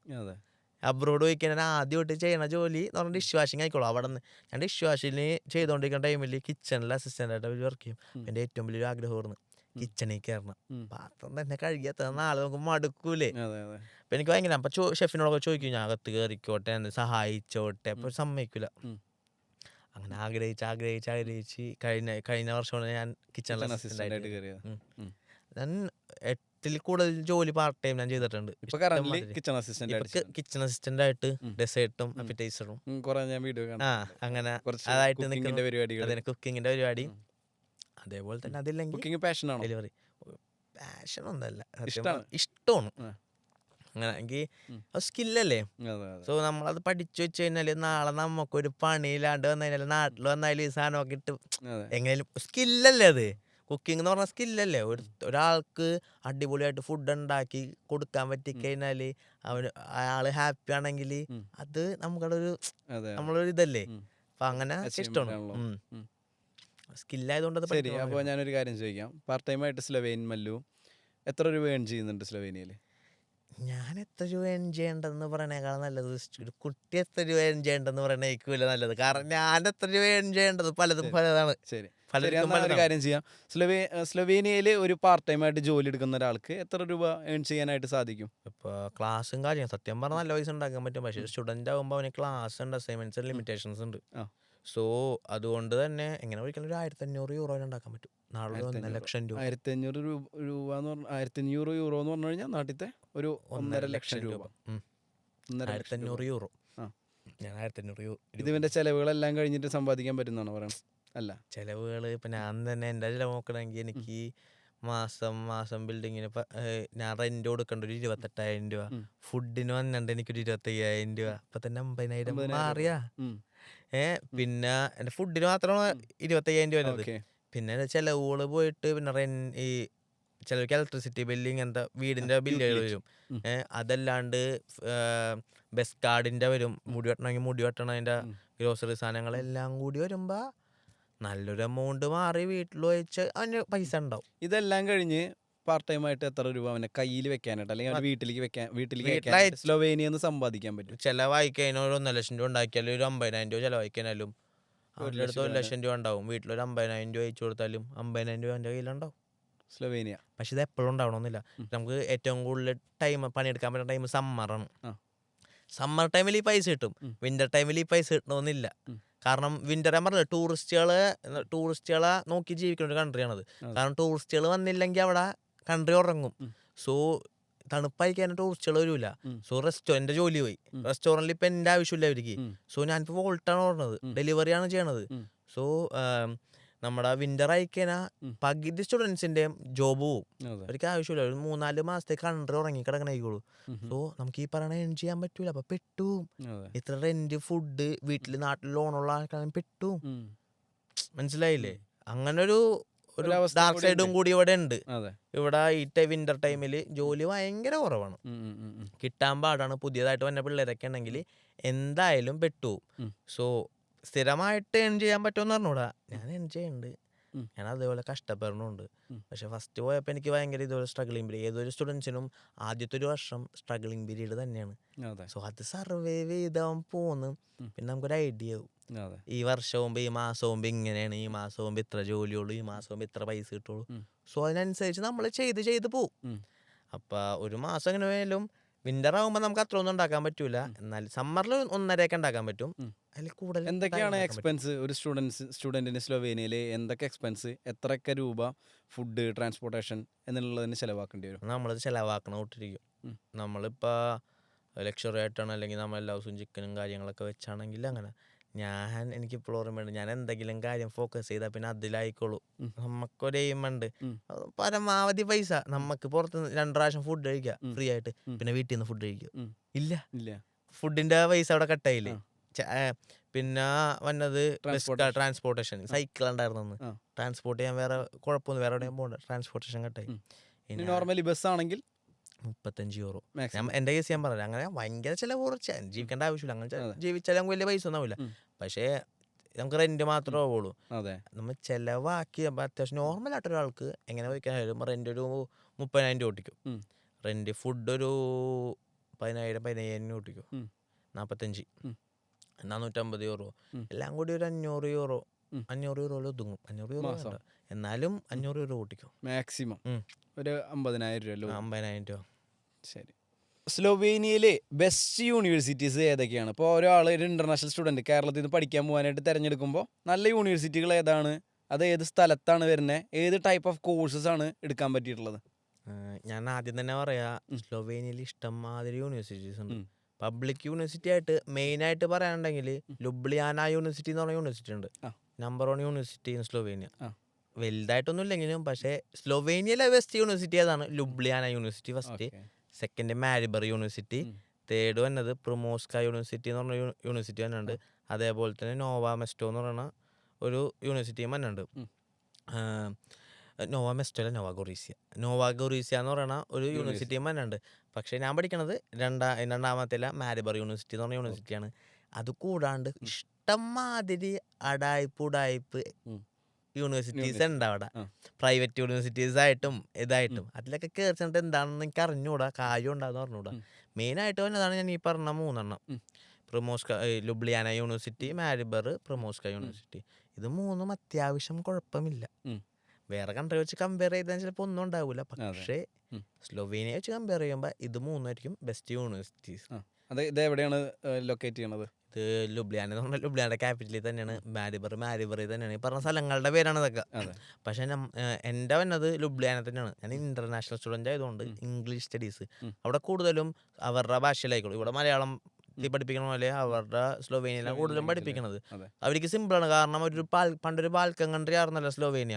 അപ്പൊ ഇവരുടെ ലാംഗ്വേജ് അവിടുത്തെ ഈ ബാൽക്കൺ ഏരിയ, സെർബിയ, മെസഡോണിയ, ഈ ക്രൊയേഷ്യ, അങ്ങനെ കുറെ ഏരിയകൾക്ക് ഇവരുടെ ഭാഷ മനസ്സിലാവും. സോ അവിടെ നിന്ന് തന്നെ പിള്ളേർക്കൊക്കെ ഇവർക്ക് ഇതേ സെയിം ലാംഗ്വേജ് എടുക്കുക. നമുക്കൊന്നും അറിഞ്ഞൂടല്ലോ, നമ്മൾ ഇംഗ്ലീഷിൽ തന്നെ മനസ്സിലാവണം. ഇത് പകുതി പോണ പിള്ളേർക്ക് ഇംഗ്ലീഷ് പോലും അറിയാത്ത പിള്ളേരാണ് പോണത്. അപ്പം നമുക്ക് എന്തായാലും വേറെ ആയിരിക്കുള്ളൂ. ഇംഗ്ലീഷ് സ്റ്റുഡൻസ് എന്ന് പറഞ്ഞാൽ വേറെ ബാച്ച് ആയിരിക്കുള്ളൂ. സോ നമുക്ക് മാരിബറൊക്കെ പോയാൽ ജോലിക്ക് ഭയങ്കര, പിന്നെ ഞാൻ പറഞ്ഞില്ലേ ജോലി ഡേയ്സ് നേരത്തെ പറഞ്ഞില്ലേ, നമുക്ക് ഈ സെൻറ്ററിലേക്ക് ജോലി ഏറ്റവും കൂടുതൽ ക്യാപിറ്റലിൽ മാത്രമേ ഉള്ളൂ. ഈ ലുബ്ലിയാന ക്യാപിറ്റൽ എവിടെ പോലെ അങ്ങനെ തന്നെയാണ്. യൂറോപ്പിൽ മിക്ക അതിൻ്റെ ക്യാപിറ്റലിലേക്ക് ഏറ്റവും കൂടുതൽ ജോലിയുള്ളത്. സോ അതുകൊണ്ട് തന്നെ ജോലിയുടേതായാലും ഈ ട്രാവലിങ്ങിൻ്റെ ഇതുകൊണ്ടും എല്ലാം കൊണ്ടും അവർ നമുക്ക് ലുബ്ലിയാനയിൽ ക്ലാസ് ഒപ്പിച്ചതുണ്ട്. ട്യൂഷൻ സെൻറ്ററുകൾ സെറ്റപ്പ്. അപ്പോൾ അവിടെയാണ് നമ്മുടെ ക്ലാസ് പോണത്. സോ യൂറോപ്പിൽ പഠിക്കാൻ ഈസിയാണോ? ഈസിയാണ്. ഇവിടുത്തെ എങ്ങനെയാണ് അതിന്റെ പ്രോസസ്? നമ്മൾ പറയാറില്ല ഇവിടെ കുറെ പരീക്ഷ എഴുതി പാസ്സാവണം, അങ്ങനെ പിന്നെ കുറെ പ്രൊജക്ട് വെച്ചാൽ മാത്രം യൂറോപ്പിൽ പാസ്സാവും. അത് ശരിയാണോ? അങ്ങനെയാണോ? ഒന്നുമില്ല, ഞാനുള്ള കേസ് പറയാല്ല. പ്രൊജക്റ്റ് ഉണ്ട്, പക്ഷേ ഇവിടുത്തെ കമ്പയർ ചെയ്യുമ്പോൾ ബെസ്റ്റ് നമ്മളെ കറക്റ്റ് പഠിക്കണ ഇതെന്ന് പറയുന്ന രീതി എന്ന് പറഞ്ഞാൽ യൂറോപ്പിലാണ്. എന്നെയൊക്കെ ഞാൻ പറഞ്ഞില്ലേ, നമ്മൾ ജോലി എന്താണ് ചെയ്യണത് അത് മാത്രം പഠിപ്പിക്കണുള്ളൂ, വേറെ ഒന്നും പഠിപ്പിക്കണില്ല. നമ്മുടെ ഇവിടെ എങ്ങനെയാണ് പഠിപ്പിക്കണത്? ആവശ്യമില്ലതും ഇല്ലാത്തതൊക്കെ പഠിപ്പിക്കണില്ല. സോ യൂറോപ്പിലെ കറക്റ്റ് ജോലി നമ്മൾ എന്താണ് ചെയ്യാൻ പോകുന്നത്, നമുക്ക് എന്താണ് ആവശ്യം, നമ്മൾ എന്താണ് പറയേണ്ടത്, അത് കറക്റ്റ് സാധനം മാത്രം പഠിപ്പിക്കണുള്ളൂ. ഓക്കെ. ഇനി യൂറോപ്പിൽ സ്ലൊവേനിയയിൽ റേസിസം ഉണ്ടോ? ഞാൻ പറഞ്ഞ ഉണ്ട്. അങ്ങനെ കുറെ എല്ലാവർക്കും ഉണ്ടെന്നല്ല, എന്നാലും അവരുടെ ഉള്ളിലുണ്ട്. പൊതുവെ ആളുകൾ നല്ല ആൾക്കാരാണ്. ഇപ്പൊ കാരണം എന്ന് പറഞ്ഞാല് നമ്മുടെ അവിടെ എഡ്യൂക്കേറ്റഡ് ആൾക്കാരാണ് പകുതി ആൾക്കാരും. സോ അവർക്ക് അറിയാം റേസിസം അല്ല എങ്ങനെയാണ് ആൾക്കാർ നോക്കണത്. പിന്നെ എന്തെങ്കിലും പ്രശ്നം ഉണ്ടായി വരുമ്പോഴാണ് അവരുടെ മനസ്സിന്റെ അകത്തുള്ളത് കൊണ്ട് അങ്ങനെ വന്നതാണ്. വലിയ റേസിസം ഇല്ല, എന്നാലും ജീവിക്കാൻ നല്ല രാജ്യമാണല്ലേ? ജീവിക്കാൻ അടിപ്പം കൺട്രിയാണ്. സൂപ്പർ കൺട്രിയാണ്. എനിക്ക് ഭയങ്കര ഇഷ്ടമാണ് സത്യം പറഞ്ഞാൽ സ്ലൊവേനിയ. എനിക്ക് ഭയങ്കര സുന്ദരിയാണ് സ്ലൊവേനിയ. നല്ല കാമാണ്. സമാധാനം എന്ന് പറയുന്ന സാധനം അറിയണമെങ്കിൽ അവിടെ പോയാൽ സത്യം അമ്മാതി. അവിടെ ഇപ്പൊ ഒരാൾ റോട്ടിൽ വീണ് കിടന്നാൽ പോലും ഒരുത്തം പോലും മൈൻഡ് ചെയ്യില്ല. ഞാൻ പോയപ്പോ എനിക്ക് ഇപ്പോൾ ഓർമ്മയുണ്ട്, സൈക്കിളിന് ഒരുത്തം ചവിട്ടി പോയിട്ട് റോട്ടിൽ വീണ് ആരും മൈൻഡ് ചെയ്യണില്ല. ഞാൻ റോഡ് റേസ് ആയിട്ട് ഓടിപ്പോയിട്ട് അവനെടുത്ത്. നമ്മളിവിടെ കിടന്ന് അങ്ങനെയല്ലേ, ആരെങ്കിലും വീണാ നമ്മള് സഹായിക്കാൻ പോവില്ലേ? പുറത്തങ്ങനെയല്ല, അവരവരുടെ കാര്യം നോക്കി അവരെന്ത് ചെയ്യാ, വഴിന്ന് കിസ്സടിക്കേ എന്ത് വേണമെങ്കിൽ ആ ഒരു സെറ്റപ്പാണ്. നമ്മുടെ ഇവിടെ ആണെങ്കിൽ ഇവിടെ നമ്മ ആണും പെണ്ണും പുറത്തു വരുന്ന വരൂല ആൾക്കാര് കാണാൻ. എന്താണ് സീനാക്കൂലേ? വീടിന്റെ അപ്പുറമുള്ള ചേച്ചി കണ്ടാ വീട്ടിൽ പോയി പറയൂലേ, ദേ നിന്റെ മോള അവിടെ ഇങ്ങനെയാണ് അങ്ങനെയാണ്. അവിടെ ഒരു കുഴപ്പമില്ല, എന്ത് വേണമെങ്കിലും നമുക്ക് കുടുംബശ്രീ പോയിട്ടൊരു സംഭവമില്ല. അതുകൊണ്ട് സേഫാണ്. സ്ലൊവേനിയയിൽ ഉണ്ടായിട്ടുള്ള ഏറ്റവും ബെസ്റ്റ് എക്സ്പീരിയൻസ്, ഏറ്റവും ഹാപ്പി മൊമെന്റ് എന്തായിരുന്നു? ഹാപ്പി മൊമെന്റ് എന്ന് പറഞ്ഞാൽ ഞാൻ പറഞ്ഞില്ല, കഴിഞ്ഞ ദിവസം അച്ഛന് മാല വാങ്ങിച്ചു കൊടുത്തു. സ്ലൊവേനിയയിൽ ഉണ്ടായിട്ടുള്ള ഏറ്റവും അതെ, എനിക്ക് സ്ലൊവേനിയയിൽ ഉണ്ടായിട്ടുള്ള പറഞ്ഞാൽ അതാണ്. എനിക്ക് എന്റെ ബെസ്റ്റ് മൊമെന്റ്സ് അവിടെ അല്ലേ ഇവിടെ അല്ലേ. സോ അവിടെ നിക്കണോണ്ടല്ലേ എനിക്ക് ചെയ്യാൻ പറ്റിയത്. ഞാൻ അവിടെ പട്ടിപ്പണിയെടുത്ത് ഉണ്ടാക്കി കൊടുത്താണെങ്കിലും ഞാനിപ്പോ ഇവിടെ നിൽക്കുന്ന ഒരു സാധാരണ എന്റെ വയസ്സുള്ള ആൾക്കാർ ചെയ്യാൻ പറ്റും. Proud moment. സത്യം പറഞ്ഞാൽ എന്റെ അച്ഛൻ അത് ചെയ്തു കൊടുത്തതാണ് പ്രൗഡ് മൊമെന്റ്. അത് തന്നെയാണ് എനിക്ക് വലിയ മൊമെന്റ്. ശരി, സ്ലൊവേനിയയിൽ ഉണ്ടായിട്ടുള്ള ഒരു വേഴ്സ്റ്റ് എക്സ്പീരിയൻസ് എന്തൊക്കെയായിരിക്കും? വേഴ്സ്റ്റ് എക്സ്പീരിയൻസ് എന്ന് പറയാൻ എന്താണ്, വേസ്റ്റ് അല്ല, നമുക്കിപ്പോ നമ്മളെവിടെയെങ്കിലും എന്തെങ്കിലും മോശമായിട്ടുള്ള അനുഭവങ്ങൾ ഉണ്ടായിട്ടുണ്ടോ? മോശമായിട്ടുള്ള അനുഭവം എന്ന് പറയണത്, നമ്മളിപ്പോ കിച്ചണിലായാലും നേരത്തെയൊക്കെ പണിയെടുക്കുമ്പോ നമ്മളെ കുറച്ച് കമ്പനിയെ കഴിയുമ്പോ നമ്മളൊരു ബ്ലാക്സ് ഒക്കെ പോലെയാണ് അവര് കാണുന്നത്. അങ്ങനെ അനുഭവം ഉണ്ടായിട്ടുണ്ട്. അങ്ങനെ എന്റെ അനുഭവം എന്നോട് ഷെയർ ചെയ്യാൻ പറ്റും.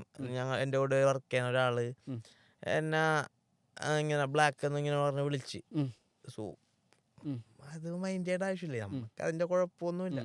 അതുകൊണ്ട് പേഴ്സണലി ഹേർട്ടൊന്നും ആയില്ല. പക്ഷെ അങ്ങനെ ആ സംഭവം അവിടെ ഉണ്ടല്ല എന്നാലോചിക്കുമ്പോ ഒരു വിഷമം, അല്ലാണ്ട് വേറെ ഒന്നുമില്ല. അപ്പൊ അങ്ങനെ സംഭവം ഇപ്പോഴും എക്സിസ്റ്റ് ചെയ്യുന്നുണ്ട്. ഡെഫിനറ്റ്ലി.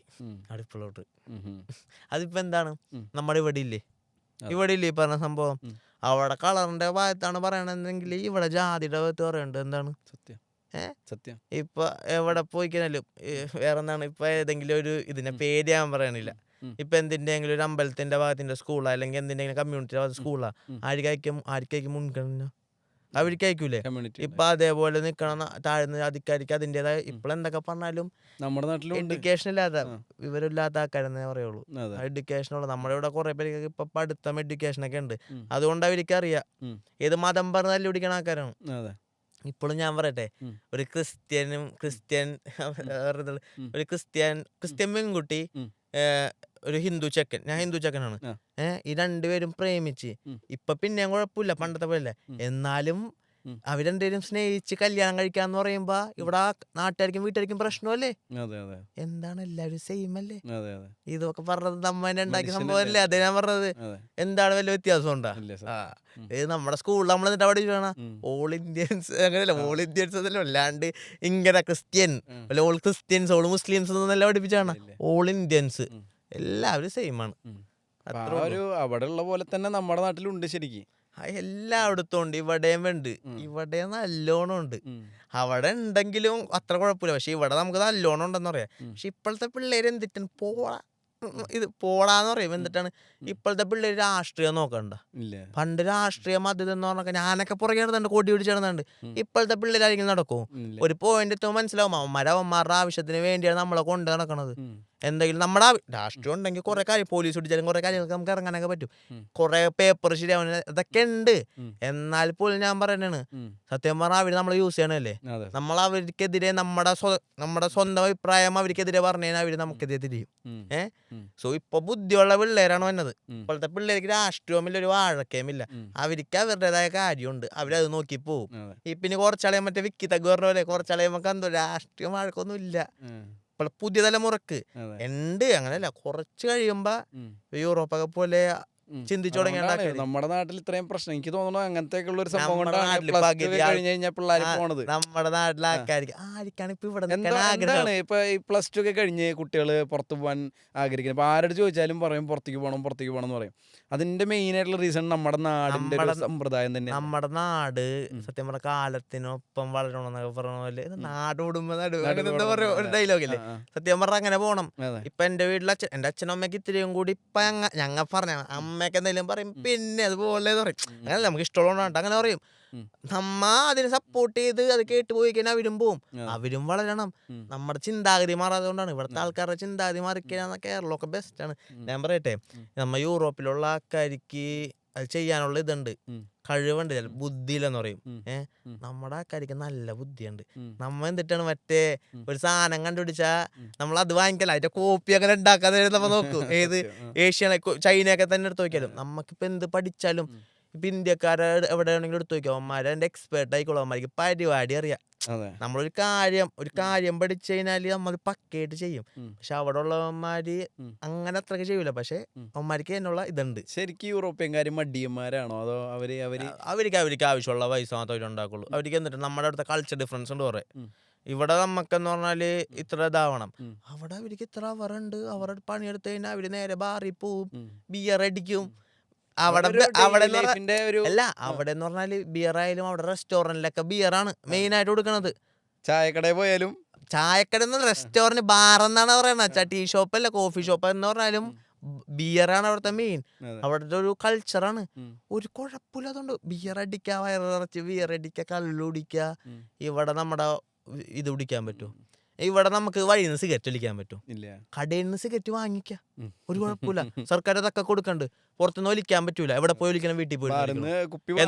എന്നിട്ട് ഇവര് മറ്റേ ഇത് വാങ്ങിക്കുമ്പോ പറയും ക്യാൻസർ വരും, അത് വരും, ഇത് വരും എല്ലാം പറയുമെങ്കിലും വീട്ടിൽ പോയിരുന്ന് വലിക്കോ? വീട്ടിൽ കൊച്ചുള്ള ഒരാള് വീട്ടിൽ പോയിരുന്ന് വലിച്ചാൽ കൊച്ചത് കാണണല്ലേ, പുറത്തുനിന്നും വലിക്കാൻ പറ്റൂല. പിന്നെ എവിടെ പോയിരുന്ന് വലിക്കും?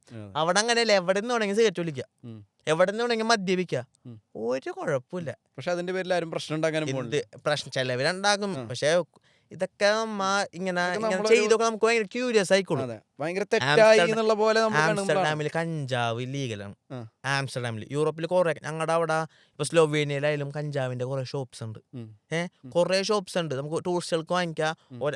സ്ലോവേനിയയില് ആൾക്ക് പറ്റുമെന്ന് പറഞ്ഞൂടാ. പക്ഷെ ആംസ്റ്റർഡാമിലൊക്കെ കഞ്ചാവ്, മഷ്റൂം ഇങ്ങനെ നമ്മൾ ഈ വലിയ വലിയ സാധനമാണെന്ന് വിചാരിക്കണതൊക്കെ അവിടെ ലീഗലാണ്. ഏത് കോഫി ഷോപ്പ് എന്ന് പറഞ്ഞാൽ കഞ്ചാവിൻ്റെ അവിടെയാണ്. അല്ലെങ്കിൽ മഷ്റൂം ഒക്കെ പോയി നമുക്ക് അവിടെ പോയി വാങ്ങിക്കാം. നൈറ്റ് ലൈഫും കാര്യങ്ങളൊക്കെ റെഡ് സ്ട്രീറ്റ് കാര്യങ്ങളൊക്കെ എല്ലാവരും ഉണ്ട്. സോ അവിടെ വന്നൊരു കുട്ടിക്ക് ഇതൊന്നും പുതുമയല്ല. എല്ലായിടത്തെ കടയിൽ പോയാൽ കിട്ടും എനിക്ക് കഞ്ചാവ്. അതുകൊണ്ട് അവൻ പോയി വലിക്കണല്ലോ. നമ്മുടെ ഇവിടെ ഇതെല്ലാം ലീഗലല്ല. ഇതെല്ലാം വലിയ സംഭവമാണ്. സിഗരറ്റ് വലിയ സംഭവമാണ്. സോ അവന് ക്യൂരിയസ് ആണ്. അവൻ വളർന്നു വലുതാമോൻ ആലോചിക്കണേ, ദൈവം ഇതൊക്കെ എന്താണ്, അത് തന്നെ നോക്കാൻ പാടില്ല, കാണാൻ പാടില്ല. ഇല്ല, അതൊക്കെ ഞാൻ ഒരിക്കലും ലീഗലാക്കണമെന്നല്ല പറഞ്ഞത്. ഇവര് വിൽക്കണ സാധനം, സാധാരണ വിൽക്കണ സാധനം അവർ വിൽക്കണ്ടെങ്കിൽ അത് ചെയ്യാനുള്ള സ്ഥലവും സംവിധാനവും കൂടി ഇവർ ചെയ്തു കൊടുക്കണം. അല്ലെങ്കിൽ അത് ഒരു ബാൻ ചെയ്യണം. കേരളം എന്തിട്ടാണ്, കേരളത്തിന്റെ പകുതി വരുമാനം, ഇപ്പൊ 3/4 വരുമാനം മദ്യത്തിൽ നിന്നല്ലേ വരുന്നത്. മദ്യം ലോട്ടറി മാത്രം. അതാണ് ഞാൻ പറഞ്ഞത്. എന്നിട്ട് മദ്യം കുടിക്കണവർ എന്തൊക്കെയാണ് പറയണത്. അതൊക്കെ തന്നെ ഡിഫറൻസ്. ഇതിപ്പോ നമ്മള് മറ്റേ വണ്ടിയുടെ കാര്യം പറയണോ, വണ്ടിയുടെ എല്ലാ അക്സസറീസും വിൽക്കാം, വണ്ടിയുമ്പോ ഫിറ്റ് ചെയ്ത് പുറത്തിറക്കാൻ പാടില്ല. അതെ, ഇവിടെ എന്താണ് ഞാനിപ്പോഴും പറയും, കേരളത്തിലെ പിള്ളേര് വണ്ടി മോഡിഫൈ ചെയ്യണ പോലെ.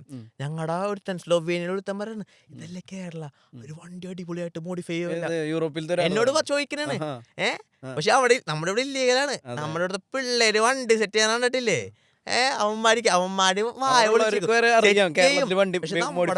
നമ്മുടെ പിള്ളേരെന്ന് പറഞ്ഞ ചിലപ്പോ കാണാൻ കൊള്ളാത്ത വണ്ടി ആയിരിക്കുള്ളൂ. അത് വെറുതെ പൊന്നാക്കിയാണ് മാറ്റണത്. പിള്ളേർ നമ്മുടെ നാട്ടിലുള്ള ആൾക്കാർക്കൊക്കെ നല്ല കഴിവുള്ള പിള്ളേരാണ്. പക്ഷെ അതെവിടെ എങ്ങനെ യൂസ് ചെയ്യണം, അതെങ്ങനെ കൺവേർട്ട് ചെയ്യണം, ചിലപ്പോ ഒരു ഹുക്ക് കിട്ടിക്കഴിഞ്ഞാൽ നമ്മയൊക്കെ രക്ഷപ്പെടും. അത് കുറച്ചൊക്കെ ഒരു ആളുകൾക്ക് ഉപദ്രവമില്ലാത്ത രൂപത്തില് എല്ലാ കാര്യങ്ങളും ലീഗലാക്കും. ഇപ്പൊക്കെ ചെറുതായിട്ട് മാറി വന്നിട്ടുണ്ട്, പയ്യെ പറഞ്ഞ എല്ലാവർക്കും ബോധമൊക്കെ. പിന്നെ ഈ പറഞ്ഞ പോലെ പബ്ലിക്കില് കഞ്ചാവ്, പിന്നെ പറഞ്ഞ പോലെ മദ്യപാനം, പക്ഷെ അതൊക്കെ നമ്മുടെ പോപ്പുലേഷൻ എഫക്ട് ചെയ്യില്ല ശരിക്കും. ഇത്രയും പോപ്പുലേറ്റഡ് ആയിട്ടുള്ള ഒരു കൺട്രിയിൽ അതൊക്കെ ലീഗലാക്കുമ്പോൾ വളരെ ഭീകരമായിട്ടുള്ള പ്രശ്നങ്ങൾ അങ്ങനത്തെ വരാൻ സാധ്യത. ഒരിക്കലും ലീഗലാക്കണമെന്നല്ല പറഞ്ഞത്, കഞ്ചാവൊന്നും ലീഗൽ, ഞാൻ ഒരിക്കലും അതിനെ പ്രൊമോട്ട് ചെയ്യണല്ല. ഞാൻ പറയണത് ഇങ്ങനെയാണ്, അതുകൊണ്ടാണ് ഇവര് ക്യൂരിയസ് ആവണെന്നാണ് ഞാൻ പറയുന്നത്. ഇവിടെ ഇത്ര ഇല്ലീഗലാണെന്ന് ഉപയോഗിക്കണില്ല. കഞ്ചാവിൽ ഒരിക്കലും ഈ നമ്മുടെ കേരളത്തിൽ കഞ്ചാവും മയക്കുമരുന്നൊന്നും വന്നില്ലെന്നാണ്. ഏറ്റവും കൂടുതൽ ഇവിടെയൊക്കെ തന്നെയല്ലേ വന്നത്. എല്ലാവരും ഉപയോഗിക്കണില്ല ഇതൊക്കെ. എന്തൊക്കെ പറഞ്ഞാലും ഞാൻ ഒരിക്കലും ഇതായിട്ട് പറയണല്ല. പക്ഷേ ഈ അവിടുത്തെ കൾച്ചർ എന്ന് പറഞ്ഞാൽ ബിയർ കൾച്ചർ ആയാലും സിഗരറ്റ് കൾച്ചർ ആയാലും ഭയങ്കര സ്മോക്കേഴ്സാണ്. ഇപ്പൊ എന്റെ കൂടെ പണിയെടുക്കണവരൊക്കെ 5 മിനിറ്റ് കൂടുമ്പോ പോയി വലിക്കണേണ്. ഒടുക്കത്തല്ലോ അവന്മാർക്ക് 2 പാക്കറ്റ്, ഒരു പാക്കറ്റ് സിഗരറ്റിൽ 20 സിഗരറ്റ് ഉണ്ടാവും അവിടെ. 2 പാക്കറ്റൊക്കെ ഒരു ദിവസം അവന്മാർ തീർക്കും, 2-3 ദിവസമൊക്കെ തീർക്കും. അതും പ്രായമുള്ളവരും പ്രായമുള്ളവരെല്ലാവരും 18 വയസ്സാണ് ചെയ്യാൻ പറ്റുള്ളൂ. പ്രായമുള്ളവരെല്ലാവരും, അവർക്ക് അങ്ങനെ ഒന്നും ഇല്ല. പ്രായമുള്ളവരൊക്കെ നല്ല വലിയ പെണ്ണുങ്ങളാണ് ഏറ്റവും കൂടുതൽ വലിക്കണത്. ഇവിടെ പെണ്ണുങ്ങൾ ഇപ്പൊ വലിച്ചു തുടങ്ങിയെന്ന് തോന്നുന്നു, പണ്ടൊക്കെ നമ്മൾ കണ്ടിട്ടില്ല. അവിടെ ഏറ്റവും കൂടുതൽ വലിക്കണത് പെണ്ണുങ്ങളാണ്. അതേപോലെ അവിടെ പെണ്ണുങ്ങളും അമ്മാമ്മമാര് അവിടെ പെണ്ണുങ്ങൾ പറയുമ്പോ എല്ലാവരും അങ്ങനെയൊക്കെ തന്നെയാണ് എല്ലാവരും. പിന്നെ അവിടെ ഞാൻ പറഞ്ഞില്ലേ, നമ്മുടെ ഇവിടെ ഞായറാഴ്ച ഒരു ഓഫ് ഡേ. അവിടെ അവർക്ക് വെള്ളിയാഴ്ച വൈകുന്നേരം പോയി കഴിഞ്ഞാൽ അവര് പബ്ബാണ്, എല്ലാ പബ്ബും തുറക്കും. എല്ലാവരും മറ്റെന്താണ് മൂക്കുമത്തെ കുടിച്ച് പബ്ബിൽ പോണാണ്, അല്ലെങ്കിൽ അടിച്ചു പൊളിക്കാൻ. വെള്ളിയും ശനിയും അടിച്ചു പൊളിക്കും. ഞായറാഴ്ച അതെ, സാറ്റർഡേ നൈറ്റും ഫ്രൈഡേ നൈറ്റും. പിന്നെ ഞായറാഴ്ച റെസ്റ്റ് എടുക്കും, തിങ്കളാഴ്ച പണിക്കും. അതല്ലേ കറക്റ്റ് സിസ്റ്റം. 2 ദിവസം അടിച്ചു പൊളിച്ച്. നമ്മുടെ അവിടെ ഞായറാഴ്ചയാണ് ഒരു ഓഫ് കിട്ടുന്നത്. ഞായറാഴ്ച അവൻ നല്ലോണം അടിച്ച് പിറ്റേ ദിവസം അവന് പഠിക്കൊണ്ടല്ലേ തിങ്കളാഴ്ച അവന് പറ്റിയ സാധനം. എല്ലാ ദിവസം പണിയല്ലേ, തിങ്കൾ മുതൽ ശനി വരെയും പണി. ഞായറാഴ്ച വല്ല എന്തേലും വീട്ടിൽ അർജന്റ് ഇങ്ങടായി. പക്ഷെ നമ്മൾ ആൾക്കാരൊക്കെ സമ്മതിക്കണം അല്ലേ, ഇതൊക്കെ നമ്മ അങ്ങനത്തെ കൾച്ചറിലാണ് വന്നത്. അതുകൊണ്ട് നമ്മ ഇങ്ങനെ പോകും. ഇതുകൊണ്ടൊക്കെയാണ് എനിക്ക് തോന്നുന്നത് ഒരുവിധം കുട്ടികളൊക്കെ ഇപ്പൊ പറഞ്ഞ പോലെ വീഡിയോസ് ഒക്കെ കാണുമ്പോൾ ഇത്രയും നല്ല ലൈഫ് സ്റ്റൈലാണ്, ഇത്രയും നല്ല സൗകര്യങ്ങളുണ്ട്, പൈസ ഉണ്ടാക്കാനുള്ള സൗകര്യം, പഠിക്കാനുള്ള സൗകര്യം. നമ്മൾ എന്തൊക്കെ പറഞ്ഞാലും എൻഡ് ഓഫ് ദ ഡേ നമ്മ പറയണ പോലെ നമ്മുടെ നാട്ടിൽ കിട്ടണത് ആ ഒരു സാധനമില്ല. നമ്മുടെ ഫുഡ്, നമ്മുടെ നാടിന്റെ ഇത് നമ്മ ഇവിടെ നിൽക്കുമ്പോ നമ്മ ആലോചിക്കും നമുക്ക് പുറത്ത് പോകണമെന്ന്. പുറത്ത് നിൽക്കുമ്പോ നമ്മ ആലോചിക്കും നാട്ടിൽ അക്കരെ പച്ചയാണ്. അക്കരിക്കുമ്പോ അക്കരെ പച്ചയായിട്ട് തോന്നും, അവിടെ ചെല്ലുമ്പോ അറിയുള്ളൂ സെയിം ആണെന്ന്. അതേപോലത്തെ സെയിം സംഭവങ്ങളാണ് നമ്മൾ എവിടെ പോയി കഴിഞ്ഞാലും. സോ അവിടെ നിൽക്കുമ്പോൾ എനിക്ക് വന്നോന്ന്, എനിക്ക് കുറച്ച് ദിവസം കഴിയുമ്പോൾ ഇവിടെ സ്ലോവേനിയ മിസ് ചെയ്യും, ഞാൻ അങ്ങോട്ട് പോകും. പക്ഷെ എന്തൊക്കെയായാലും ഞാൻ പറഞ്ഞ പോലെ അവിടെ കിട്ടണ പൈസ നമുക്ക് ഇവിടെ കിട്ടുമെങ്കിൽ നമ്മുടെ നാട് is the best option. Okay, സ്ലോവേനിയയിൽ ഒരു ടൂറിസ്റ്റായിട്ട് വരുന്ന ഒരാൾക്ക് ഏറ്റവും ബെസ്റ്റ് ടൈം ഏതാണ്? ടൂറിസ്റ്റ് ആയിട്ട് വരുന്ന ആൾക്ക് ഇപ്പോൾ ഏതെങ്കിലും യൂറോപ്പിലുള്ള ആര് വന്നാലും ഏറ്റവും കാണാൻ പറ്റിയിട്ടുള്ള ബ്യൂട്ടിഫുൾ ആയിട്ടുള്ള സ്ഥലങ്ങൾ ഏതൊക്കെയാണ്? നമുക്ക് സമ്മറിലാണ് നിങ്ങൾ വന്നിറങ്ങണമെന്നുണ്ടെങ്കിൽ, സമ്മറിലാണ് കൂടുതലും ടൂറിസ്റ്റുകൾ വന്നത്. നിങ്ങൾക്ക് ലുബ്ലിയാന വിസിറ്റ് ചെയ്യാം. ലുബ്ലിയാന ക്യാപിറ്റലാണ്. അവിടെ വേറെ ഒന്നുമില്ല, കാസിലുണ്ട്, പിന്നെ അവിടുത്തെ ബ്രിഡ്ജസ് കാര്യങ്ങളൊക്കെ കറങ്ങാം. ബ്ലഡ് എന്ന് പറയുന്നൊരു സ്ഥലമുണ്ട്, ബ്ലഡ്, അതുപോലെ ക്രാൻസ്ക ഗോര, പിന്നെ ബ്ലഡ് ലൈക്ക് അല്ലേ? ഞങ്ങളിപ്പോൾ ഉമാഗിലുള്ള സമയത്ത് ഞങ്ങൾക്കിപ്പോൾ ഏറ്റവും നിയറസ്റ്റ് ആയിട്ടുണ്ടായിരുന്നു സ്ലൊവേനിയ. അപ്പം ഞാൻ ക്രൊയേഷ്യയിൽ നിന്ന് ആദ്യമായിട്ട് വരാൻ ഉദ്ദേശിച്ച സ്ഥലവും ഈ സ്ലൊവേനിയ എന്നുള്ളതാണ്. ബ്ലഡ് ഇഷ്ടപ്പെട്ടായിരുന്നു? ബ്ലഡ് അടിപൊളിയാണ്, കാണാൻ രസമാണ്. പ്രത്യേകിച്ച് വേറെ വലിയ സംഭവം എന്ന് പറയാനില്ല. പക്ഷെ എന്നിരുന്നാലും ഞങ്ങൾ ഉമാഗിൽ ആകെ കണ്ട് ഞാൻ അവിടെ എത്തിയ സമയം ഒരു ഡിസംബർ ആ ഒരു ടൈമായിരുന്നു. അപ്പോൾ അവിടെ ഫുള്ള് ഒരു വൃദ്ധസദനം മൂടാണ്. അവിടെ ആരുമില്ല, ഫുൾ ഓഫാണ്. എന്താ പറയുക, ഒരു സീ സൈഡാണ്. അവിടെ ആകെ ഓണായിരിക്കുക സമ്മറിലാണ്. അവിടെ കുറേ റിസോർട്ടുകളും പരിപാടികളൊക്കെ ഉണ്ട്. ക്രൊയേഷ്യ എന്ന് പറയുന്നത്, ഞാൻ പറയട്ടെ, ക്രൊയേഷ്യ എന്ന് പറഞ്ഞ കൺട്രി ടൂറിസ്റ്റ് ആയിട്ട് സെറ്റായി വന്നത് എന്താണ്? അവരുടെ സീ സൈഡ് കാട്ടിയിട്ടാണ്. സീ കൾച്ചർ, അവരുടെ സീ സൈഡ് കാട്ടിയിട്ടാണ്. അവരുടെ സീ സൈഡിലാണ് ഇപ്പം ഈ ഞങ്ങൾക്ക് പഠിക്കാൻ, ടൂറിസ്റ്റ് ആയതുകൊണ്ട് എനിക്ക് പഠിക്കാണ്ടായിരുന്നു. അവരുടെ ബ്രാൻഡിങ് എന്ന് പറഞ്ഞത് ഒരു ഇതിൽ ടൂറിസ്റ്റിൽ വരാത്തൊരു കൺട്രിയാണ് ക്രൊയേഷ്യ. സോ അവര് TV-യിൽ ബ്രാൻഡ് ചെയ്തത് സീ സൈഡ് കാട്ടിയിട്ട്. സോ നമുക്കിപ്പം മിയാമിയിലൊക്കെ പോകണമെങ്കിൽ നല്ല പൈസ ഉണ്ട്. അതേപോലത്തെ ഒരു സെറ്റപ്പ് ക്രൊയേഷ്യയിലുണ്ട്. സ്ലൊവേനിയയിലായാലും ഒരു മിക്ക ബാൽക്കൻ കൺട്രിയിലുള്ള എല്ലാവരും സമ്മർ അയക്കാൻ ഏറ്റവും കൂടുതൽ സ്പെൻഡ് ചെയ്യുന്നത് ക്രൊയേഷ്യൻ സീ സൈഡിലാണ്. എന്നിട്ട് ഞാൻ അന്ന് നോക്കിയിട്ട് എനിക്ക് ഏറ്റവും ബെസ്റ്റ് ആയിട്ട് തോന്നിയൊരു ബ്ലഡ്, അത് ഞാൻ നെറ്റിൽ നോക്കിയതാണ്. പിന്നെ എൻ്റെ ഒരു ഫ്രണ്ട് ഉണ്ടായിരുന്നു, അപ്പം എൻ്റെ നാട്ടിൽ നിന്ന് കുറച്ച് അച്ചാറും സാധനങ്ങളൊക്കെ കൊടുത്തിട്ടുണ്ടായിരുന്നു. അവൻ അവിടേക്ക് വന്നിട്ടുണ്ടായിരുന്നത്. അങ്ങനെ ലുബ്ലിയാനയിലാണ് അവൻ വന്നിട്ടുണ്ടായിരുന്നത്. അവനൊരു വെയർഹൗസ് ജോബിനായിട്ട് വന്നതാണ്. അപ്പം അന്ന് ഞാൻ അവിടെ വന്ന് നേരെ അവൻ്റെ അവിടെ പോയി അവൻ്റെ റൂമിലൊക്കെ കുറച്ച് നേരം ഇരുന്ന്, പിന്നെ അതൊരു പബ്ലിക് ഹോസ്റ്റൽ പോലെ. അപ്പോൾ അധികം സമയം സ്പെൻഡ് ചെയ്യാൻ പറ്റില്ല അതിൻ്റെ ഉള്ളിൽ. എന്നിട്ട് ഞങ്ങൾ ഈ ബീഫ് അച്ചാർ ഉമ്മ അവിടെ കൊടുത്തിട്ടുണ്ടായിരുന്നു. ബീഫ് അച്ചാറൊക്കെ വാങ്ങിച്ച് ഞങ്ങൾ ബ്ലഡിൽ പോയി. പിന്നെ നേരത്തെ നമ്മൾ സംസാരിച്ചോ എന്ന് പറഞ്ഞപ്പോൾ പറഞ്ഞു, സ്ലൊവേനിയയിൽ വന്നിട്ട് ഇന്ത്യൻ ഫുഡാണല്ലോ കഴിച്ചത്. ഞാൻ മഹാരാജയിൽ പോയിട്ട് ഞങ്ങൾ 4 ആൾക്കാരെ കൂടി പോയിട്ടുണ്ടായിരുന്നു. മഹാരാജ എന്ന് പറഞ്ഞിട്ടൊരു എന്താ പറയുക, ഒരു ഇന്ത്യൻ റെസ്റ്റോറൻറ്റ്. അവിടെ പോയിട്ട് ഞങ്ങളൊരു ബിരിയാണി കഴിച്ചു. പക്ഷെ അന്ന് ഞങ്ങളവിടെ നിന്നിട്ട് ഒരു 2-3 മാസം കഴിഞ്ഞ് ആകെ ഞങ്ങളുടെ സ്പൈസും കാര്യങ്ങളൊക്കെ കഴിഞ്ഞു. പിന്നെ ഞങ്ങൾക്ക് ഇതൊക്കെ വാങ്ങണമെന്നുണ്ടെങ്കിൽ അന്ന് ഉമാഗിലില്ല. ഉമാഗിൽ അങ്ങനത്തെ ഒരു സ്പൈസ് വാങ്ങാനുള്ളൊരു കടയില്ല.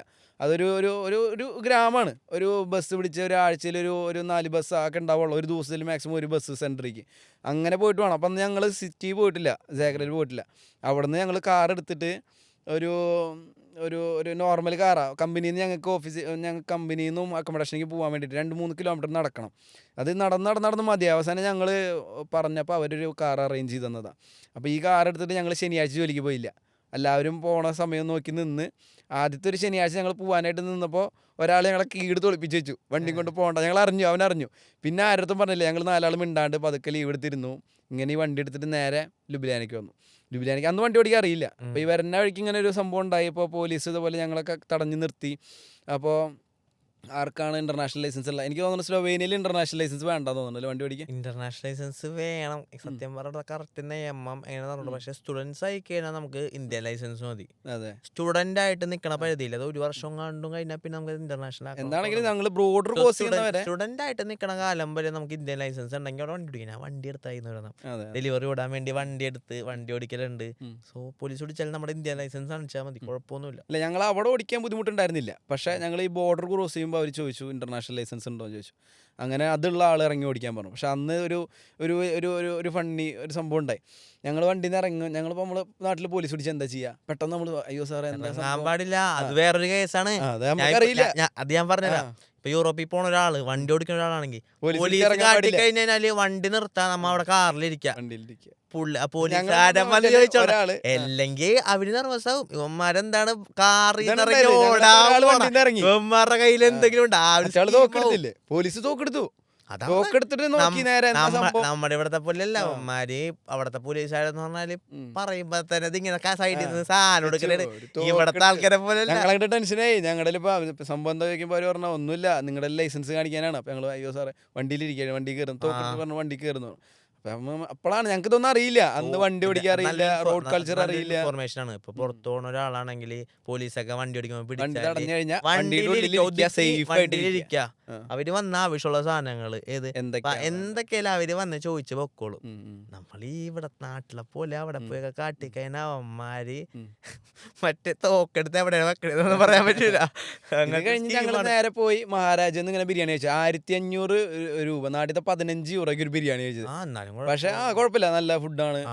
പിന്നെ അന്ന് ഞങ്ങൾക്ക് കഴിക്കുമ്പോൾ ഭയങ്കര റിലാക്സേഷൻ. അപ്പോൾ കുറേ നാൾ കഴിക്കാണ്ടേ, പിന്നെ ആദ്യമായിട്ട് പുറത്തെത്തുമ്പോൾ ആകെ നമ്മളെന്താ ചെയ്യുക എങ്ങനെയാതെന്നുള്ളൊരു ഇതില്ലാണ്ടിരിക്കുമ്പോൾ ചെന്ന് കഴിച്ചപ്പോൾ അന്ന് നല്ല അടിപൊളിയായിരുന്നു. പിന്നെ അവിടെ നിന്ന് വേണ്ടത് ബീഫ് അച്ചാറൊക്കെ വാങ്ങിച്ച് നേരെ അവിടെ ഒരു ക്ലബ്ബ്, ഒരു നല്ലൊരു ക്ലബ്ബുണ്ട്. ക്ലബിൻ്റെ പേര് എനിക്ക് ഓർമ്മയില്ല. ഞങ്ങൾ അതിലൊക്കെ പോയി മൊത്തത്തിൽ കറങ്ങി അടിച്ച് പിന്നെ ഈ ബ്ലഡ് ലേക്ക് കണ്ടു, ലുബ്ലിയാന സെൻറ്റർ. പിന്നെ അവിടെ ഒരു മല, ഒരു മലയില്ല, എന്താ അതിൻ്റെ പേര്, ഒരു ഹില്ല്, ആ സെൻട്രൽ തന്നെ ഉള്ളൊരു ഹില്ല്. നമുക്ക് ടോപ്പിൽ കയറി കഴിഞ്ഞാൽ മൊത്തം ലുബ്ലിയാന കാണാൻ പറ്റുന്ന ഒരു സ്ഥലം. അതന്നെ കാസിൽ. അതിൻ്റെ മുകളിലേക്ക് കയറി അതൊക്കെ കണ്ട് അന്ന് രാത്രി ഞങ്ങൾ തിരിച്ചു വന്നു. തിരിച്ചു വരുമ്പോഴും ഇതേപോലെ തന്നെ ഒരു എക്സ്പീരിയൻസ് ഉണ്ടായി ഞങ്ങൾക്ക്. അതങ്ങനെയാണ് നമുക്ക് സത്യം പറഞ്ഞാൽ ഇങ്ങനത്തെ എക്സ്പീരിയൻസ് വേണം. നമ്മൾ ഇവിടുത്തെ കൾച്ചർ, ഇവിടുത്തെ കാര്യങ്ങളൊക്കെ പഠിച്ച് അവിടെ പോയിട്ട് ഒരു കാര്യമില്ല നമുക്ക്. പക്ഷേ ഇവിടെ കുറെ കാര്യങ്ങൾ പഠിച്ച നല്ല ഗുണങ്ങളാണ് കേട്ടോ. എന്ന് പറഞ്ഞാൽ അവരൊരു കാര്യം ചെയ്യണത്, ഇപ്പൊ അവരിപ്പോ എൻ്റെ ഒരു ചേട്ടനാണ് കേട്ടോ, എൻ്റെ റൂമിലുള്ള ചേട്ടനാണ്. അവിടെ അവന്മാരൊരു ക്രിസ്മസിന് ലൈറ്റ് ഇടണത് 1 മണിക്കൂർ 2 മണിക്കൂറൊക്കെ വെച്ച് ലൈറ്റൊക്കെ സീനഡ് ഇലക്ട്രീഷ്യനൊക്കെ വിളിച്ച് ക്രിസ്മസ് ലൈറ്റ് ഇടാനാണ്. നമ്മുടെ ആൾക്കാരെ വിളിച്ചിട്ട് നമ്മളെ എന്നിട്ട് 10 മിനിറ്റിൽ സംഭവം ചെയ്യണം. വയറൊക്കെ കടിച്ചാളായിരുന്നു, അവന്മാർക്ക് പേടിയാണ്. നമ്മുടെ കടിച്ചൊക്കെ ചെയ്യണത്. അപ്പൊ നമുക്ക് മനസ്സിലായി ഇവന്മാർക്ക് ഇതൊക്കെ. പിന്നെ നമ്മളരി വെച്ച അത് തന്നെ, അവന്മാർക്ക് ഇതൊക്കെ വലിയ സംഭവമാണ്. നമ്മുടെ ഇവിടെ ഉള്ള ആൾക്കാർ എന്നിട്ടാണ് വയറെടുക്കുന്നു, കടിച്ചു വലിച്ചു വിടുന്നു, വെക്കുന്നു, ഇതാക്കുന്നു, ഇടുന്നു. അവർക്ക് ഇതൊക്കെ നമ്മള് കുറച്ചും കൂടി നമ്മ എന്താ നമ്മ എന്ത് സാധനം കണ്ടല്ലോ അതിന്റെ ഈസി വേ നമ്മൾ കണ്ടുപിടിക്കണാണ്. പറഞ്ഞേ പണ്ട് പറഞ്ഞ മടിയന്മാരുണ്ടെങ്കിൽ ഏറ്റവും നല്ലതാണ്. അവന്മാര് ഏറ്റവും നല്ല ഈസി വേ കണ്ടുപിടിക്കും, അത് ചെയ്യും. എന്തിനാണ് ഈ സെയിം വേ? നമ്മളെ ഏറ്റവും ഈസി വേ കണ്ടുപിടിക്കുന്ന ആൾക്കാരാണ്. അങ്ങനെ എന്നിട്ട് ഇതേപോലെ തന്നെ തിരിച്ചു വരുന്ന സമയത്ത് ഞങ്ങൾ ഇതേപോലെ ഒരു സെക്യൂരിറ്റി, എനിക്ക് തോന്നുന്നത് പോലീസല്ല അവിടെ മെയിൻ തോന്നുന്നുണ്ട്, ഇനി അതോ എനിക്കറിയില്ല. എന്തായാലും നമ്മൾ റോഡിലൊരു സെക്യൂരിറ്റി തടഞ്ഞു. അവൾ വണ്ടി ഓടിക്കുന്നത് എന്തോ ഒരു സെക്യൂരിറ്റിയാണ്, ഒരു ഈഗിളിൻ്റെ ഒരു ചിഹ്നൊക്കെ വെച്ചിട്ട് ഒരു സെക്യൂരിറ്റി. ഇവർ നമ്മളെ വണ്ടി തടഞ്ഞിട്ട് വരെ ഒന്ന് നിൽക്കാൻ പറഞ്ഞു. ഞങ്ങൾക്ക് റോഡ് അറിയില്ല, ഏത് സൈഡിൽ കൂടെ ഓടിക്കുന്നുള്ള. ഞങ്ങൾ ആകെ സൈക്കിൾ ഓടിച്ചിട്ട് സൈഡ് ശരിയാക്കേണ്ട ഒരു ബലത്തിൽ അങ്ങോട്ട് ഓടിച്ചു പോയതാണ്. അവിടെ ചെന്താ ഇപ്പോഴും പറയാം നമ്മുടെ റോഡ് റൂൾസ് അല്ല. അതെ, അവിടെ അടിപ്പ റോൾ അവിടെ പഠിച്ചതിന് അടിപൊളിയാണ്. ഞാൻ കഴിഞ്ഞ ദിവസം ഒരു വീഡിയോ ഇട്ടുണ്ടായിരുന്നു, കണ്ടായിരുന്നില്ലേ? നമ്മള് ഇവിടെ നിന്ന് ഓടിച്ചിട്ട് യൂറോപ്പിൽ നിന്ന് ഓടിച്ചിട്ട് വന്ന ഒരാൾ ഇവിടെ വന്ന് ഓടിച്ചതിനെ പെട്ടോന്ന്. ഞാൻ 2 ദിവസം മുമ്പ് പറഞ്ഞ ആൾക്കാർ ഇപ്പൊ നമ്മളിപ്പോ യൂറോപ്പിൽ നിന്ന് വണ്ടി ഓടിച്ചിട്ട് ഇവിടെ വരുമ്പോ ഇവിടെയുള്ള ആൾക്കാർ ജസ്റ്റ് ഇപ്പൊ എന്റെ പിന്നെ പ്രൈവറ്റ് ബസ് ഞങ്ങൾ വന്ന വഴി ബാക്കിൽ നിന്ന് ഹോൺ അടിച്ചോണ്ടിരിക്കണ അവന്മാര്. നമുക്കൊരു വഴിയില്ല, ചെവി അടിച്ച് പൊട്ടിക്കും, വെറുതെ സൈഡ് വളവിലടിക്ക, എവിടെ പോയാലും ഹോണാണ്. ഞാനിതും പറഞ്ഞേക്ക് ഞാൻ വന്നിട്ടേ നമ്മടെ ഹോൺ, കാരണം ഹോൺ പോലും ഇല്ല അവിടെ ആരും ഹോൺ അടിക്കൂല. ഹോൺ അടിക്കണ്ടെങ്കിൽ തന്തക്കുള്ളിയാണ്. അത്രയും കഷ്ടപ്പെട്ടാൽ മാത്രം അവന്മാര് ഹോൺ അടിക്കുള്ളൂ. അതിന്റെ പെർഫെക്റ്റ് ആയിട്ട് വണ്ടി ഓടിക്കും എല്ലാവരും. പിന്നെ ഹോൺ അടിക്കണ്ടെന്ന് അവന്മാര് ഫ്ലാഷ് അടിക്കും, ഏത് നമ്മുടെ ഹൈ ബീം അടിച്ചു കൊടുക്കും, അതടിച്ചു കൊടുക്കരുത്. ഇവിടെ വന്നിറങ്ങി ഞാൻ അവിടെ 1 വർഷം വണ്ടി ഓടിച്ചിട്ട് ഇവിടെ വന്നിറങ്ങിയപ്പില്ലേ എനിക്ക് പുറത്തിറങ്ങിയിട്ട് ഹോൺ കേട്ട് പേടിയാവണ. ദൈവം, വഴിയിലെ ആൾക്കാരിറങ്ങിയിട്ട് ചേച്ചി കണ്ടിട്ട് ഇങ്ങനെയൊക്കെ റോക്കി പോയ പോലെ നടുക്കന്നിട്ട് ഇങ്ങനെയൊക്കെയാണ് നമ്മ എന്ത് ചെയ്യും. എനിക്ക് വന്നിടക്ക് നല്ല പേടിയാർന്ന്, എന്ത് ചെയ്യോന്ന് റോഡിലിറങ്ങിയിട്ട്. ഞാൻ അതും പറഞ്ഞ് വീഡിയോ ഇട്ട്. മലയാളികൾ വന്നിട്ട് അതിന്റെ അടിയിൽ വന്ന് കമന്റിട്ടാണ്, യൂറോപ്യൻകാരനെ ബഹുമാനിക്കാൻ പഠിക്കടാ, നീയൊക്കെ ഇന്നലെയല്ലേ യൂറോപ്പിൽ പോയത്. ബ്രോ, ഒന്ന് യൂറോപ്പിൽ പോയി വണ്ടി ഓടിച്ചിട്ട് കുറച്ച് നാൾ വണ്ടി ഓടിച്ചിട്ട് ഇവിടെ ഒന്ന് വണ്ടി ഓടിക്കുക, അപ്പൊ നിങ്ങൾക്ക് മനസ്സിലാവും എന്താ ഡിഫറൻസ് എന്ന്. ഞാൻ പറഞ്ഞല്ലേ, ഇവിടെ വണ്ടി ഓടിക്കാൻ പഠിച്ചത് നമുക്ക് എവിടെ പോയാലും വണ്ടി ഓടിക്കാം. ഡൽഹിയിലൊക്കെ പോയി കഴിഞ്ഞാൽ ഒട്ടും പറ്റൂല. സോ ഇവിടെ നമുക്ക് ഏത് ചെറിയ മൂലക്കേറ്റി അതി കയറ്റി കൊണ്ടുപോകുന്ന ആൾക്കാരാണ്. സോ ഇവിടെ വണ്ടി ഓടിക്കാൻ പഠിച്ചാൽ നമുക്ക് ഏത് നരകത്തി കൊണ്ടിട്ടാലും വണ്ടി ഓടിക്കാം. പിന്നെ റൂൾസിന്റെ ഡിഫറൻസ് ഉണ്ട്. ഞാൻ അവിടെ നിന്ന് ഇപ്പൊ 3 പ്രാവശ്യം 4000 രൂപ ഓവർ സ്പീഡിന്റെ അടിച്ചുള്ളൂ. 30 speed camera. ഇവിടുത്തെ ക്യാമറ പോലെ അല്ല, അവിടെ ക്യാമറ എന്ന് പറഞ്ഞാൽ അടിക്കും പിറ്റേ ദിവസം സാധനം വരും. അടിച്ച് ഇപ്പൊ പുതിയ നിയമം വന്നതാണ്. പുതിയ 3 ഫൈൻ കിട്ടിക്കഴിഞ്ഞാൽ ലൈസൻസ് കട്ടാവുന്നൊക്കെ പറഞ്ഞു. അവിടെയും അങ്ങനെയാണ്, പോയിന്റ് ഉണ്ട്, പോയിന്റ് ഇങ്ങനെ പറഞ്ഞോണ്ടിരിക്കും. റൂൾസ് സ്ട്രിക്റ്റ് ആയതുകൊണ്ട് തന്നെ ആൾക്കാരത് ഫോളോ ചെയ്യും, അല്ലെങ്കിൽ പണി കിട്ടുമെന്ന് അറിയാം. ദുബായിലൊക്കെ പോലെ തന്നെയാണ്. റൂൾസ് ഇവിടെ സ്ട്രിക്റ്റ് ആണെങ്കിൽ ആൾക്കാരത് ഫോളോ ചെയ്യും, അല്ലെങ്കിൽ പണി കിട്ടുമെന്ന് അവന്മാർക്ക് അറിയാം. ഇവിടെ എന്ത് റൂൾസ്, നമ്മ എന്ത് കുറ്റം ചെയ്താലും ഇത് പീഡിപ്പിച്ചാലും കൊന്നാലും 2 ദിവസം ജയിലിൽ കഴിഞ്ഞ് പിറ്റേ ദിവസം ഇറങ്ങി തന്നെയല്ലേ. എവിടെ പേടി? ഒരു കുറച്ച് രാഷ്ട്രീയത്തിൽ പിടിയുണ്ടെങ്കിൽ അവനെ പിടിച്ചിറക്കാന്നുള്ളൂ. എന്താണ് സത്യമല്ലേ? രാഷ്ട്രീയത്തിൽ പിടിയുണ്ടെങ്കിൽ അവനെ ഇറക്കാന്നുള്ളൂ, എത്ര വലിയ കുറ്റം ചെയ്തവനാണെങ്കിലും. അവിടെ നടക്കൂലേ, അതാണ് ഡിഫറൻസ്. അങ്ങനെ പിന്നെ ഇപ്പോൾ കുക്കിങ്ങിന്റെ വീഡിയോസ് കുറെ കണ്ടിട്ടുണ്ടായിരുന്നില്ല. ഇപ്പോൾ കുക്കിങ്ങിന്റെ കുറച്ച് എനിക്ക് തോന്നുന്നു ഷെഫിനെ അസിസ്റ്റ് ചെയ്യുന്ന ഷെഫിനെ നമ്മ ഇപ്പൊ കുറെ പേരുടെ ഡൗട്ടാണ് നമ്മളെ ഈ ഇപ്പൊ കിച്ചണിൽ പണിയെടുത്ത ഷെഫാണെന്ന്. നമ്മളൊരിക്കലും ഷെഫല്ല. ഒരു കിച്ചണിൽ ഒരു ഷെഫേ ഉണ്ടാവുള്ളൂ. ഹെഡായിട്ടുള്ള ഒരാളെ വിളിക്കണതാണ് ഷെഫ് എന്ന്. ബാക്കി എല്ലാവരും ലൈൻ കുക്കാണ്, കുക്സ് അസിസ്റ്റൻസ് ഒക്കെയാണ്. ഒരാളാണ് ഷെഫ്. സോ എന്നോട് ചോദിക്കും, ആദർശ് ബ്രോ അവിടെ പോയിട്ട് ഷെഫാണല്ലേ? നമ്മുടെ ഇവിടെ കിച്ചണിൽ പണിയെടുക്കുന്ന ഷെഫാണ്. ഏത് ശരിക്കും ഷെഫ് എന്ന് പറയുന്നത് അവന്റെ ഹെഡിനെയാണ് നമ്മൾ ഷെഫ് എന്ന് വിളിക്കുന്നത്. ബാക്കിയെല്ലാം കുക്ക് എന്നാണ് വിളിക്കണത്. സോ ഞാനിപ്പോ അസിസ്റ്റന്റ് ആണ്, കുക്ക് അസിസ്റ്റന്റ്. സോ സ്റ്റാർട്ടേഴ്സും ഡെസേർട്ടും ഉണ്ടാക്കുന്ന ഒരാളാണ്. സ്റ്റാർട്ടേഴ്സ് ഒക്കെ പഠിച്ചു. പിന്നെ കുറച്ച് ഡിഷസും കാര്യങ്ങളൊക്കെ പഠിച്ചു. എല്ലാം പഠിച്ചു ഒരുവിധം കാര്യങ്ങൾ പിടിച്ചിരിക്കാനുള്ള കാര്യങ്ങളൊക്കെ നമ്മൾ പഠിച്ചെടുത്ത്. ഏത് നാളെ ഇവിടെ വന്നാലും നമുക്കത് യൂസ് ചെയ്യാല്ല. ഓക്കെ, നമ്മുടെ നാട്ടിലിപ്പോൾ ഇപ്പോൾ വീട്ടിലുണ്ടാക്കാൻ പറ്റിയിട്ടുള്ള ഒരു സ്ലൊവേനിയൻ ഡിഷ്, അതൊരു ബെസ്റ്റ് സാധനം എന്നാ ഒരു സിമ്പിൾ ആയിട്ട് ഉണ്ടാക്കാൻ പറ്റിയിട്ടുള്ള ഒരു ഡിഷ് എന്താ? അതിന്റെ ഒരു റെസിപ്പി ഷെയർ ചെയ്യാൻ പറ്റും? സ്ലൊവേനിയൻ ഡിഷ് അല്ല, ഇതെല്ലാവരും സ്റ്റാർട്ടറായിട്ട് ഉപയോഗിക്കാനാണ്. സിമ്പിൾ ആയിട്ട് ഉണ്ടാക്കാം, പക്ഷെ നമുക്കിത് കഴിക്കായിട്ട് അറപ്പായിരിക്കുള്ളൂ, ചെമീനായിരിക്കുള്ളൂ. പക്ഷെ സാധനമില്ല, പൊള്ളി സാധനമാണ്. ഫസ്റ്റ് അത് കഴിച്ചതിനാണ്ടല്ല, നിങ്ങളില്ലേ ടൂണ കിട്ടൂലേ നമ്മുടെ ഇവിടെ, ടൂണയുടെ ഫിലേന്ന് മനസ്സിലായില്ലേ, മാംസമില്ലാത്ത ഭാഗം. എന്നിട്ട് നല്ല മൂർച്ചുള്ള ഭാഗം അതാണ് ടൂണ. ഫിലേ എന്ന് പറയൂലേ, ഫിലേ എന്ന് പറയുന്നത് മാംസമുള്ള ഒരു ഭാഗം, മാംസമുള്ള ഒരു ഇത്,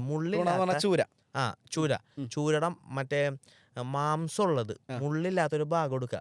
എന്നിട്ട് നല്ലൊരു കത്തി, നല്ല മൂർച്ചുള്ള കത്തിയിൽ ഇങ്ങനെ വെച്ചിട്ട് ഇങ്ങനെ ജസ്റ്റ് ഇങ്ങനെ ചെയ്താൽ മതി.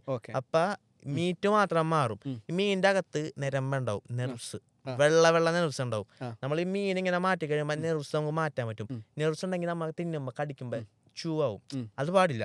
സോ നെർവ്സ് മാറ്റിയ എന്നിട്ട് ആ മാംസം മീറ്റ് മാത്രം ഇങ്ങനെ എടുക്കുക. എന്നിട്ട് ഒരു 100 ഗ്രാം മീറ്റ്, വായിലോളം വേണ്ടി 100 ഗ്രാം മീറ്റ് ഒരു പാത്രത്തിൽ എടുക്കുക. നമുക്ക് ഒലീവ് ഓയിൽ, കുറച്ച് ഒലീവ് ഓയിൽ, കുറച്ച് നാരങ്ങ നീരില്ലേ, ലൈമ്, കുറച്ച് നാരങ്ങ നീര്, കുറച്ച് സോയാ സോസ്, ഇത് 3 ഒഴിക്കുക. ഒരു ഗ്ലൗസ് ഇടുക, നല്ലോണം അങ്ങ് മിക്സ് ചെയ്യുക. 3 അങ്ങ് മിക്സ് ചെയ്തിട്ട് അത് അവിടെ മാറ്റി വെക്കാം. എന്നിട്ട് അവക്കാഡോ എടുക്കുക, അവക്കാഡോന്റെ പോർഷൻ എടുക്കുക. ഒരു പകുതി തക്കാളി, പകുതി വേണ്ട, ഒരു തക്കാളി കുഞ്ഞു കുഞ്ഞായിട്ട് അറിയുക. അതേപോലെ തന്നെ സവാള കുഞ്ഞു കുഞ്ഞായിട്ട് അറിയുക. അത് രണ്ടും ഇട്ടിട്ട് അതിൽ ലൈമും കുറച്ച് ഒലീവ് ഓയിലും സോൾട്ട് ആൻഡ് പെപ്പർ ഇട്ടിട്ട് നല്ലോണം മിക്സ് ചെയ്യാം. എന്നിട്ട് ബാക്കിയൊന്നും വസാബി എന്നുള്ള സാധനം ഒക്കെ ഒന്നും ഇവിടെ കിട്ടില്ല, ഇവിടെ കിട്ടുന്ന സാധനം വെച്ച് പറയാം. എന്നിട്ടൊരു പ്ലേറ്റ് എടുക്കുക, ഈ മീനില്ലേ ആ മീൻ നമുക്ക് റൗണ്ട് ഷേപ്പിൽ ഇങ്ങനെ വെക്കാം, ജസ്റ്റ് വെക്കാം. എന്നിട്ട് നല്ല മിക്സ് ആക്കാൻ മീൻ വെക്കാൻ ഒരു സ്പൂൺ എടുത്ത് പൊക്കത്ത് വെക്കാം. 2 കലക്കം ബ്രെഡ് ഉണ്ടെങ്കിൽ ബ്രെഡ് എടുക്കുക, സാധനം എടുത്ത് കഴിച്ചു നോക്ക്. സത്യം നല്ല പ്രോട്ടീനും ആണ്, സ്റ്റാർട്ടറാണിത്. നമുക്ക് പച്ചമീനെ കഴിക്കാൻ നമുക്ക് ഭയങ്കര ഇതായിക്കോളൂ, പക്ഷെ സോയാ സോസിൽ ഇട്ട് കഴിച്ചു നമുക്കില്ലേ ഒരു അയിലയുടെ ഫില മാത്രം എടുത്തിട്ടില്ലേ ജസ്റ്റ് സോയാ സോസിൽ എടുത്ത് കഴിക്കാം, ഒരു കുഴപ്പമില്ല. പിന്നെ നല്ല മീനായിരിക്കണം, ഫ്രഷ് മീനായിരിക്കണം, അതേപോലെ നല്ലോണം ക്ലീൻ ചെയ്തിട്ടുണ്ടാവണം. നിങ്ങളൊന്ന് ട്രൈ ചെയ്ത് നോക്ക്. ഞാനിപ്പോഴും പറയാം, പുറത്തു പോകാനുള്ള സ്റ്റുഡൻസ് ഒക്കെ ആണെങ്കിൽ നമ്മുടെ മനസ്സിൽ ഒന്ന് കരുതി വെച്ചോ, നമ്മുടെ നാട്ടിൽ വിട്ടുകഴിഞ്ഞാൽ നമ്മൾ എന്തും കഴിക്കണം, അതായിരിക്കണം മനസ്സിൽ. കാരണം നമ്മുടെ അമ്മ നമുക്ക് പുട്ടും കടല അല്ലെങ്കിൽ ഇതൊന്നും ഉണ്ടാക്കി തരൂല. ഞാൻ എൻ്റെ മനസ്സിൽ ഏറ്റവും കൂടുതൽ കരുതി വെച്ചത്, നാട്ടിൽ നിന്ന് പോയി കഴിഞ്ഞാൽ ഞാൻ എന്തും കഴിക്കും എന്നുള്ള സെറ്റപ്പാണ്. ആദ്യമായിട്ട് കയറിയപ്പോൾ ഞാൻ ഫ്ലൈ ദുബായിലാണ് കയറിയത്. എനിക്ക് സോസേജ് കൊണ്ട് തന്നു, പകുതി വേവിച്ച സോസേജ്. അതിന്റെ കൂടെ ഉണ്ടായിരുന്ന ആരും കഴിച്ചില്ല, ഞാൻ കഴിച്ചു. എന്റെ മനസ്സിലാണ് നമ്മ രാജ്യം പറഞ്ഞാണ്, നമുക്ക് ജീവിതത്തിൽ ചിലപ്പോൾ ഒരു മൂവ്മെന്റ്, ഒരു പോയിന്റ് വരും, നമുക്ക് ഈ ഫുഡ് മാത്രം ഉണ്ടാവുമെന്ന്, കഴിക്കണമെന്ന്. ഞാൻ എല്ലാം കഴിക്കും. അതുകൊണ്ട് അവിടെ ചെന്ന് പച്ച ഇറച്ചി കഴിച്ച്, പച്ച ബീഫ് കഴിച്ച്, പച്ച താറാവ് കഴിച്ച്, മീൻ കഴിച്ച്. ആദ്യമായിട്ട് കഴിക്കുന്നത് പുറത്തുനിന്ന്, അതൊക്കെ അടിപൊളിയാണ്. സംഭവം പച്ചമീൻ നമ്മൾ തിന്നുമ്പോ എന്നുള്ളത്, പക്ഷെ എനിക്ക് തിന്നപ്പോ ഭയങ്കര ഇഷ്ടമായി.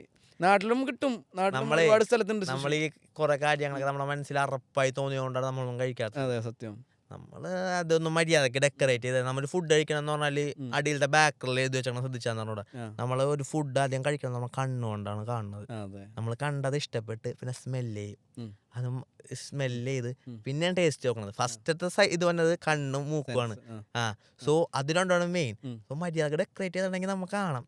കഴിഞ്ഞ ദിവസം ഞാനിവിടെ ഒരു വലിയ റെസ്റ്റോറൻറ്റ് പറയുന്നത്, റെസ്റ്റോറൻറ്റ് പേര് ഞാൻ പറയാനുള്ള, വലിയ റെസ്റ്റോറൻറ്റ്. അവിടെ എനിക്ക് ഡെസേർട്ട് തന്നു, കുനാഫ അടിപൊളിയായിരുന്നു. പക്ഷെ ജസ്റ്റ് ഒരു പ്ലേറ്റിലൊരു കുനാഫ ഇട്ട് തന്നേക്കണ്. എനിക്കത് കണ്ടാൽ തന്നെ വേണ്ട. ഞാൻ പറഞ്ഞ ബ്രോ ഇങ്ങനെ പറഞ്ഞു, ചേട്ടാ അടുത്ത പ്രാവശ്യം ചെയ്യുമ്പോ ഇത് ഡെക്കറേറ്റ് ഒക്കെ ചെയ്താ നമുക്കത് അടിപൊളിയാണ്.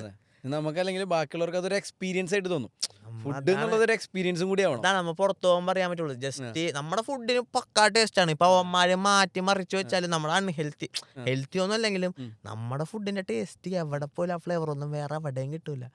നമുക്ക് നമ്മുടേതായ ഫുഡൊക്കെ ഞാൻ പറയല്ലേ, എന്തൊക്കെ പറഞ്ഞാലും ഫുഡൊക്കെ ഉണ്ടാക്കിയാലും നമ്മുടെ കേരളം തന്നെ. ഞാനെന്നൊരു കാര്യം ചോദിക്കാം, പൊറോട്ടയും ബീഫാണോ അതോ ഈ പറഞ്ഞ എന്താ ഡിഷിന്റെ പേര് സ്ലൊവേനിയ നമ്മളിപ്പോ പറഞ്ഞ ടൂണ ഫിഷ് സ്റ്റാർട്ടറാണ്. സ്ലോവേനിയൻ ഡിഷ് ഏതെങ്കിലും കൊടുക്കുക. ശരി, ആ ഒരു ഡിഷാണോ പൊറോട്ടയും ബീഫാണോ ഏറ്റവും കൂടുതൽ ഇഷ്ടം? ഞാൻ ചൂസ് ചെയ്യണമെന്ന് പറഞ്ഞാൽ നമ്മളിപ്പോൾ ഹെൽത്തിയൊക്കെ അങ്ങനെയൊക്കെ നോക്കുകയാണെങ്കിൽ നമ്മൾ അതേ ചെയ്യുള്ളൂ. പക്ഷേ നമ്മളായിട്ട് നോർമലായിട്ട് ഒരാളാണെങ്കിൽ പൊറോട്ടയും ബീഫും തന്നെ സാധനം വേറെ എന്തെങ്കിലും തരാൻ പറ്റോ? പൊറോട്ടയും ബീഫിന്റെ ബീഫിന്റെ കഷ്ണം വെച്ച് കൊതിയാണ്, നോമ്പല്ലേ. പൊറോട്ട, ബീഫ്, പിന്നെ വല്ല നമുക്ക് വീട്ടിലിരുന്ന് കുറെ അമ്മനോടൊക്കെ പറയും, അമ്മയൊന്നും വേണ്ട ഈ കറി ഒന്നും വേണ്ട. ഏത് വീട്ടിൽ ചിലപ്പോ വേണ്ടാത്ത കുറെ കറി, നമുക്ക് ക്യാബേജ് പോലത്തെ സാമ്പാറൊക്കെ നമുക്ക് ഇഷ്ടമില്ലാത്ത കറിയൊക്കെ അമ്മ ഉണ്ടാക്കി വെക്കും. അപ്പൊ നമ്മൾ വീട്ടിൽ നിന്ന് കഴിക്കൂല. നോർമലി വീട്ടിൽ അമ്മ പറയും, അമ്മ വേണ്ട ഈ ഭക്ഷണമാണ്, വാശിയായിക്കോളൂ, ഈ ഫുഡ് ഈ കറി ഇല്ലാണ്ട് നമ്മൾ ചോറ് തിന്നൂല എന്ന് പറഞ്ഞ വാശിയായിരിക്കുള്ളൂ. അവൻ പുറത്തു പോകുമ്പോ ആലോചിക്കും നമ്മളെ അമ്മനോട് എന്തൊക്കെയാണ് പറഞ്ഞത്. ഇന്ന് നമുക്ക് ആ ഫുഡ് മതി, നമ്മ ആ ഫുഡിന് വേണ്ടി നമുക്ക് ഉദിക്കും. ആ ഫുഡിന് വേണ്ടി നമ്മുടെ അമ്മനെ എന്തൊക്കെയാണ്, ഞാൻ എൻ്റെ അമ്മനെ നല്ലതായിട്ട് ഇങ്ങനെ പറയുന്നത്, എനിക്ക് ഞാൻ വാശിയായിരുന്നു, എനിക്ക് ഈ ഫുഡ് ഇല്ലാണ്ട് ചോറില്ല. അവിടെ ചെന്നപ്പോ മനസ്സിലായി അമ്മ ഉണ്ടാക്കി തന്നെ ഓരോ ഫുഡിന്റെയും എല്ലാത്തിന്റെയും കാര്യം. എൻ്റെ അമ്മയൊക്കെ അവിടുന്ന് വീഡിയോ കോൾ ചെയ്യുന്ന സമയത്ത് ഞാൻ മോര് കൂട്ടാൻ കൂട്ടിട്ട് ചോറിനെ മോര് അത് പറഞ്ഞപ്പോഴാണ് മോര് അടിപൊളിയാണ്. മോര് പ്രവാസികളുടെ മെയിൻ ആയിട്ടുള്ള സാധനമാണ്. അത് സിമ്പിൾ അല്ലേ, എന്നിട്ടാണ് വെറുതെ ഇത് കടുക് പൊട്ടിക്കുക, സവാള ഒന്ന് മാറ്റാൻ, മഞ്ഞപ്പൊടി ഇടാ, എന്നിട്ട് മോരൊഴിക്കുക. സംഭവം സിമ്പിളാണ്. അത് വെച്ചാൽ 3-4 ദിവസം ഉപയോഗിക്കുകയും ചെയ്യാം. എന്റെ റെസിപ്പി കിട്ടുന്ന ഞായറാഴ്ചയൊക്കെ കിട്ടുമ്പോൾ അച്ചാറ് പൊടി വാങ്ങും. അച്ചാറ് പൊടി വാങ്ങിച്ചിട്ട് ചെമ്മീനോ അതല്ലെങ്കിൽ ബീഫോ ചിക്കനോ എന്തെങ്കിലുമൊക്കെ, ചിക്കനൊക്കെ അച്ചാറിടും, ചിക്കൻ ബീഫ് എന്തെങ്കിലും അച്ചാറിട്ട് ഞാൻ റൂമിൽ വെച്ചിട്ടുണ്ടാവും. ഞാൻ ഇതെടുക്കും, മോരൂട്ടാൻ കൂട്ടും. എൻ്റെ വീട്ടിൽ നിന്നില്ലേ, എൻ്റെ വീട്ടിൽ നിന്ന് അമ്മ അടിപ്പന അച്ചാറിടും, അടിപ്പനായിട്ട് അച്ചാറിടും. ആ അച്ചാറ് ഞാൻ 5 കിലോ കൊണ്ടു, ഒരു മറ്റേ 3 കിലോ കൊണ്ട് ഒരു വലുതൊക്കെ കൊണ്ടു. ഒരിക്ക് ആ വലിയൊരു സാധനം തീർന്നപ്പോഴാന്ന് പറയും, ഒരാഴ്ച കൊണ്ട് തീരും. സത്യം. ബ്രെഡിന്റെ ഒപ്പം അവിടെ ചെന്ന ബ്രെഡിന്റെ ഒപ്പം അച്ചാറിന്റെ ചോറിന്റെ ഒപ്പം ചപ്പാത്തിന്റെ ഒപ്പം ജാമൂലാണ് അച്ചാറിന്റെ അങ്ങനെയാണല്ല. നമുക്കിപ്പ എന്താ പറയാ, ഇപ്പൊ നമുക്ക് ഒന്നും ഇഷ്ടമില്ലാത്ത കാര്യങ്ങള് പുറത്തു പോയി കഴിയുമ്പോ നല്ല ഇഷ്ടം. അത് തന്നെ, അതൊക്കെയാണ് കൂടുതൽ മിസ്. മറ്റേത് പറയണ പോലെ സംവൺ ട്രഷറീസ് അല്ലേ, നമ്മുടെ ട്രഷർ സംവൺ നമ്മുടെ ട്രാഷ് സംവൺ ട്രഷർ എന്ന് പറയുന്ന പോലെ നമുക്ക് ട്രാഷ് ആയിരിക്കുള്ളൂ, പക്ഷെ അത് കിട്ടാത്തവന്മാർക്ക് ട്രഷർ ആയിരിക്കുള്ളൂ. സ്ലൊവേനിയയിൽ ഒരു പ്രത്യേകതരം വിസ ഉണ്ട്, SP വിസ എന്ന് പറഞ്ഞിട്ട്. ഇപ്പം നമ്മൾ സ്വന്തമായിട്ട് നമ്മുടെ തന്നെ ടാക്സ് അടച്ച് നമുക്ക് തന്നെ നിൽക്കാൻ പറ്റുന്ന ഒരു ഓപ്ഷൻ ഉണ്ട്. അതിനെക്കുറിച്ച് ഡീറ്റെയിൽ ആയിട്ട് എങ്ങനെ പറയാൻ പറ്റും? അത് കൂടുതൽ എനിക്ക് അറിഞ്ഞൂടാ. അതിൻ്റെ എന്ന് പറഞ്ഞാൽ നമ്മളവിടെ ചെന്നിട്ട് സ്റ്റുഡൻറ്റോ വർക്കോ അതൊന്നും നോക്കണ്ട, ചെന്നിട്ട് 1 വർഷം ആയി കഴിഞ്ഞാൽ നമ്മുടെ ടാക്സ് രജിസ്റ്റർ ചെയ്തിട്ട് 1 വർഷം കഴിഞ്ഞ് കഴിഞ്ഞാൽ നമുക്ക് SP വിസ ഒക്കെ അപേക്ഷിക്കാം. SP വിസ എന്ന് പറഞ്ഞത് പേഴ്സണൽ ബിസിനസ് വിസ എന്ന് പറഞ്ഞ വിഷയമാണ്. നമ്മളവിടെ ബിസിനസ് ചെയ്യുന്നു എന്ന് കാട്ടിയിട്ട് ഗവൺമെന്റിന് ടാക്സ് അടച്ച് നിൽക്കുന്ന വിസയാണത്. സോ സ്ലൊവേനിയയിൽ വന്നിട്ട് 1 വർഷം എന്താ വെച്ചാൽ എന്ന് പറഞ്ഞാൽ ടാക്സ് അടച്ചോ 1 വർഷമോ ആയിരിക്കും വേണമെങ്കിൽ SP വിസ ഒക്കെ അപേക്ഷിക്കാം. അവിടെ നമുക്ക് അതേപോലെ തന്നെ ടാക്സും ഉണ്ട്. ഒരു മാസം 40,000 രൂപ 50,000 കൂടുതൽ ടാക്സ് തന്നെ ഉണ്ട്. നമ്മൾ എത്ര എൺ ചെയ്യണം അതിൽ കൂടുതൽ ടാക്സ് അടക്കണം. ആ ടാക്സ് അടച്ച് അവിടെ നിൽക്കാം. നല്ലൊരു ഓപ്പർച്യൂണിറ്റി ആണത്. ഓക്കെ, വേറെ ജോലി ചെയ്യുന്ന ഒരാളാണെന്നുണ്ടെങ്കിൽ ഈ SP വിസയ്ക്ക് എങ്ങനെ മാറാൻ പറ്റും? വേറൊരു ജോലിയാണെങ്കിൽ അവന് 1 വർഷമായെങ്കിൽ അവർക്ക് SP വിസ ഒക്കെ അപേക്ഷിക്കാം. നമ്മളോട് ജോലി ചെയ്യേണ്ട അവിടുത്തെ പ്ലാനും കാര്യങ്ങളും ബിസിനസിന്റെ പ്ലാനും കാര്യങ്ങളും അതേപോലെ നമുക്ക് അക്കൗണ്ടന്റും നമ്മളെങ്ങനെ ഒരു ബിസിനസ് റൺ ചെയ്യാം ആ സംഭവങ്ങളൊക്കെ നമുക്ക് അവിടെ വേണം. അതൊക്കെ അവിടെ ചെയ്യാൻ പറ്റും. അതെല്ലാം കൂട്ടി നമ്മൾ ഗവൺമെന്റിന് അപ്ലൈ ചെയ്യണം. സോ ഗവൺമെന്റ് ടാക്സ് അടക്കുന്ന പരിപാടിയാണല്ല. നമുക്ക് എന്തായാലും SP വിസ വർത്താണെന്ന് പറയുന്നത് നല്ലൊരു ബിസിനസ് റൺ ചെയ്യണത്. SP വിസയിൽ കയറിയാണ് നമുക്ക് സാധാരണ വർക്കറിന് അവിടെ ഒരു ജോലി ചെയ്യാൻ പറ്റുള്ളൂ. സ്റ്റുഡന്റ് ആയാലും ഒരു ജോലിക്ക് പോകാൻ പറ്റുള്ളൂ. SP വിസ ആണെങ്കിൽ നമുക്ക് 2 കൂടുതൽ ജോലി ചെയ്യാൻ പറ്റും. സോ അവിടെ ചെന്ന് നമുക്ക് 3-4 ജോലി ചെയ്യാം. പണിയെടുക്കണവനാണെങ്കിൽ അത് വർത്താണ്, സൂപ്പറാണല്ലേ. പണിയെടുക്കാത്തവനാണെങ്കിൽ പെട്ടു. ഇതാണ് 40 അതിൽ കൂടുതലാണ്. മാറി 1 വർഷം കൂടി വരും. അവസാനം 80,000 രൂപയൊക്കെ വരും. സോ അതിൽ നമ്മൾ എത്ര എൻജോയ് ചെയ്യുന്നു അതിന്റെ അനുസരിച്ച് ടാക്സ് മാറും അടുത്ത വർഷം. സോ അങ്ങനത്തെ കുറെ കാര്യങ്ങളൊക്കെ ഉണ്ട്. പണിയെടുക്കാൻ താല്പര്യമുള്ളവർക്ക് വേറെ വഴിയൊന്നും. ഗുഡാണ്. സ്റ്റുഡന്റ് പഠിക്കാൻ പറ്റുന്നവന്മാരൊക്കെ പഠിച്ചിട്ടും പോയാൽ മതി, അതേ എനിക്ക് പറയാനുള്ളൂ. SP വിസ അല്ല, ഇപ്പൊ ഞാൻ അമ്മയാണെങ്കിൽ എനിക്ക് എല്ലാം മാറാം. പക്ഷെ പഠിക്കാൻ വന്ന നമ്മുടെ വീട്ടിൽ പറഞ്ഞത് പഠിക്കാനല്ലേ, നമ്മളെന്ത് അച്ഛനും അമ്മയും പഠിക്കാൻ പോണെന്നല്ലേ അവൻ പറഞ്ഞു പോണത്. സോ പരമാവധി നിങ്ങൾ പഠിച്ചു കഴിഞ്ഞാൽ നമുക്ക് അതിൻ്റെതായ വില അവിടെ ഉണ്ടാവും. അതിൻ്റെതായിട്ടുള്ള benefits ഉണ്ട്. അല്ലാണ്ട് നമ്മളിപ്പോ ഈ വന്ന സ്റ്റുഡൻസ് ഒക്കെ പണിക്കും പട്ടിപ്പണി എടുത്ത് പൈസ കിട്ടുന്നുണ്ടെന്ന് അവിടെയൊക്കെ മാറിപ്പോയി കഴിഞ്ഞാല് ഭാവിയിൽ ചിലപ്പോൾ നിങ്ങൾ റിഗ്രറ്റ് അടിക്കേണ്ട വരും. ഭാവിയിൽ നമ്മൾ ഒരു കൊറോണയൊക്കെ പോലത്തെ സാധനം വന്ന് തിരിച്ചെങ്ങാനും വന്നു കഴിഞ്ഞാൽ നമുക്ക് പഠിച്ച സ്കില്ലുണ്ടാവും, പക്ഷെ പഠിച്ച് മര്യാദക്ക് കഴിഞ്ഞാൽ ഡിഗ്രിയും കാര്യങ്ങളൊക്കെ അതിൻ്റെതായ കാര്യങ്ങൾ നമുക്കുണ്ടാവും. പക്ഷെ പരമാവധി വന്ന എല്ലാവരും പഠിക്കാൻ നോക്കാം. മാക്സിമം പഠിക്കാന്നല്ലേ? അതെ, ഓക്കെ. അങ്ങനെ നോക്കാം. ഇനി നമുക്കൊരു ഇൻട്രസ്റ്റിംഗ് ആയിട്ടുള്ള ഒരു സെക്ഷനിലേക്ക് കിടക്കാം. അപ്പോൾ റാപ്പിഡ് ഫയർ ആണ് നമ്മുടെ സെക്ഷൻ. അപ്പോൾ ചിന്തിക്കാൻ പറ്റില്ല, റാപ്പിഡായിട്ട് ക്വസ്റ്റ്യൻസ് ചോദിക്കുക, അപ്പം തന്നെ ഉത്തരം പറയാം. അപ്പൊ തുടങ്ങണേക്ക് മുമ്പ് ഞാൻ പറയണം, റാപ്പിഡ് ആയിട്ടാണ് ഉത്തരം പറയണത്. റാപ്പിഡായിട്ട് So, ക്വസ്റ്റ്യൻസ് so അപ്പൊ ഉത്തരങ്ങള് ആരും ചെന്നിട്ട് അത് സീരിയസ് ആയിട്ട് എടുക്കരുത്. ഇല്ല, എനിക്ക് റാപ്പിഡ് ആയിട്ട് തോന്നണ കാര്യമൊക്കെ ഞാൻ പറയാം. ആയിക്കോട്ടെ. ഓക്കെ, അതൊരു ഫണ്ണി മൂഡ്. ഓക്കെ. ഓക്കെ. 3 കാര്യങ്ങളില്ലാതെ സ്ലൊവേൻ മല്ലുവിന് ജീവിക്കാൻ പറ്റില്ല. എന്തൊക്കെയാണ് 3 കാര്യങ്ങൾ? Family, food, gym. വരട്ടെ, ജിമ്മ്. ശരി, ഞാൻ വേറെ എന്തൊക്കെയോ വിചാരിച്ചു. ഓക്കെ. ഔക്കാടായിട്ട് കേട്ടിട്ടുള്ള ഒരു റൂമർ എന്താണ്? ഔക്കാടായിട്ട് കേട്ടിട്ടുള്ളതെന്ന് പറഞ്ഞാൽ നമ്മളറിയാണ്ട് നമ്മളെക്കുറിച്ച് പറഞ്ഞു നടക്കുന്ന ഒരു റൂമറായിട്ട് കേട്ടിട്ടുള്ള എന്തെങ്കിലും ഒരു സംഭവം. റൂമറായിട്ട് ഇട്ടേക്കുന്നത് ഞാൻ കേട്ടിട്ടുണ്ട്. പുതിയ പിള്ളേരോട് അവിടെ ഉള്ള സ്റ്റുഡൻസ് ആരോ പറഞ്ഞിട്ട്, പഴയ സ്റ്റുഡൻസ് പറഞ്ഞേക്കണ്, ഞാൻ അവിടെ പോയിട്ട് പുതിയ വന്ന പിള്ളേരായിട്ട് മദ്യപിച്ച് കറങ്ങി അടിച്ച് നടക്കുന്ന റൂമറായിട്ട് വെറുതെ പറഞ്ഞിട്ട്. അതേപോലെ കുറെ ഹേറ്റേഴ്സ് ഉണ്ട് നമുക്ക് അവിടെ, വെറുതെ ഇതൊക്കെ പറഞ്ഞ്. ദൈവത്തിന് അറിയാം, അവിടെ 14 മണിക്കൂർ പണിയും ജിമ്മും കഴിഞ്ഞ് 4 മണിക്കൂർ ഉറങ്ങണത്. എവിടെ സമയം ഇതിനൊക്കെ? അങ്ങനെയൊക്കെ ഉണ്ടായതെങ്കിൽ സൂപ്പറാണ്. Okay, super. ഓക്കെ, ഞാൻ അടുത്തൊരു അടി കിട്ടാതെ രക്ഷപ്പെട്ടിട്ടുള്ള ഒരു മൊമെന്റ് എന്താണ്? അടി കിട്ടാതെ റാപ്പിഡ് ആൻസേഴ്സ് ആണ്. അടി കിട്ടാതെ രക്ഷപ്പെട്ടെന്ന് പറഞ്ഞാല് ഇല്ല, നമ്മളിങ്ങനെ എവിടെന്നെങ്കിലും ഒരു സിറ്റുവേഷനിൽ നിന്ന് അടി കിട്ടുമെന്ന് തോന്നി, പക്ഷെ അടി കിട്ടാണ്ട് എന്തോ ഭാഗത്തിന് രക്ഷപ്പെട്ടു. ആ സിറ്റുവേഷൻ അടി കിട്ടുന്ന നമ്മളിപ്പോ ഡെസേർട്ട് ഉണ്ടാക്കും കുറെയൊക്കെ റെസ്റ്റോറൻറ്റ്സിൽ. അപ്പൊ ഡെസേർട്ട് ഉണ്ടാക്കുമ്പോ നമ്മ എടുത്ത് പ്ലേറ്റ് 3-4 പ്ലേറ്റ് ഒക്കെ എടുത്തു പോകുമ്പോ ചില അറിയാത്ത പട്ടി ഷോക്ക് ഇങ്ങനെ എടുത്തു പോകുമ്പോ ചില കൈ വീണ് പൊട്ടും. ഇതുണ്ടാക്കണമെങ്കിൽ 12 മിനിറ്റ് ഒക്കെ വേണം. സോ അങ്ങനെ എന്തെങ്കിലും പൊട്ടുമ്പോ നമ്മൾ എന്തെങ്കിലും കുടായ്പ കാട്ടി പോവും. അറിഞ്ഞ അടി കിട്ടുമല്ല, അങ്ങനെ എന്തെങ്കിലും. അല്ലാണ്ട് വേറെ പ്രത്യേകിച്ച് ഒന്നുമില്ല. ഓക്കെ. എക്സ്പെൻസീവ് ആയിട്ടുള്ള ഒരു പർച്ചേസ് യൂറോപ്പിൽ നിന്ന്, പക്ഷെ അത് വേണ്ടായിരുന്നു എന്ന് തോന്നി. വേണ്ടായിരുന്നു എന്ന് തോന്നിയത് എക്സ്പെൻസീവായിട്ടൊന്നും ഞാൻ അങ്ങനെ വാങ്ങിച്ചിട്ടില്ല. ഫസ്റ്റ് ഓഫ് ഓള് വാങ്ങിച്ചത് ഒരു ക്യാമറയാണ്, പഴയ മോഡൽ ഒരു ക്യാമറ ഞാൻ വാങ്ങിച്ചിട്ടുണ്ടായിരുന്നു. പഴയ മോഡൽ മറ്റേ ഫിലിം വന്നില്ലേ, എടുത്തിട്ട് ഇങ്ങനെ നമുക്ക് ഇങ്ങനെ എടുക്കണം, പഴയ മോഡല്. ആ സാധനം വാങ്ങിച്ചു കഴിഞ്ഞിട്ട് ഞാൻ പിന്നെ ആ ഒരു ഇതിനങ്ങാട് വാങ്ങിച്ച് പിന്നെ അങ്ങോട്ട് ഉപയോഗിക്കുന്നൊന്നുമില്ല. അത് വലിയ എക്സ്പെൻസീവ്, വെറുതെ ഒരു കൗതുകത്തിന് വേണ്ടിയിട്ട്. കൗതുകം ലക്ഷം കൂടുതലാണ്. അങ്ങനെയാണ് എന്തെങ്കിലും തോന്നിക്കഴിഞ്ഞാൽ അപ്പം അങ്ങോട്ട് വാങ്ങിക്കണം, ആ ഒരു സീനാണ്. ശരി, ഓക്കെ. ഏതെങ്കിലും സെലിബ്രിറ്റി ആയിട്ട് മെസ്സേജോ കോളോ എന്തെങ്കിലും ചെയ്തിട്ടുണ്ടോ? സെലിബ്രിറ്റി സത്യം പറഞ്ഞത് എൻ്റെ ഒരു ഇതിൽ വന്നില്ല. ഇല്ല, ചെയ്തിട്ടില്ല. ഇല്ല എന്നാ ഉണ്ടാവും, പക്ഷെ എനിക്കറിയത്തില്ല. ശരി, ഒരു ഇതിൽ വന്നില്ല. ഇനി മെയിൻ ആയിട്ടുള്ള ഒരു ക്വസ്റ്റ്യൻ ആണ്, മല്ലു ഗേൾസ് ഓർ മദാമ ഗേൾസ്?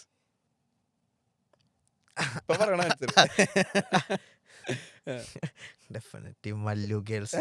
തല്ലിട്ടും റീസൺ മല്ലു ഗേൾസ്. എന്താ പറയുക, കോംപ്ലിക്കേറ്റഡ് ആണ് ക്വസ്റ്റ്യൻ കുറച്ച്.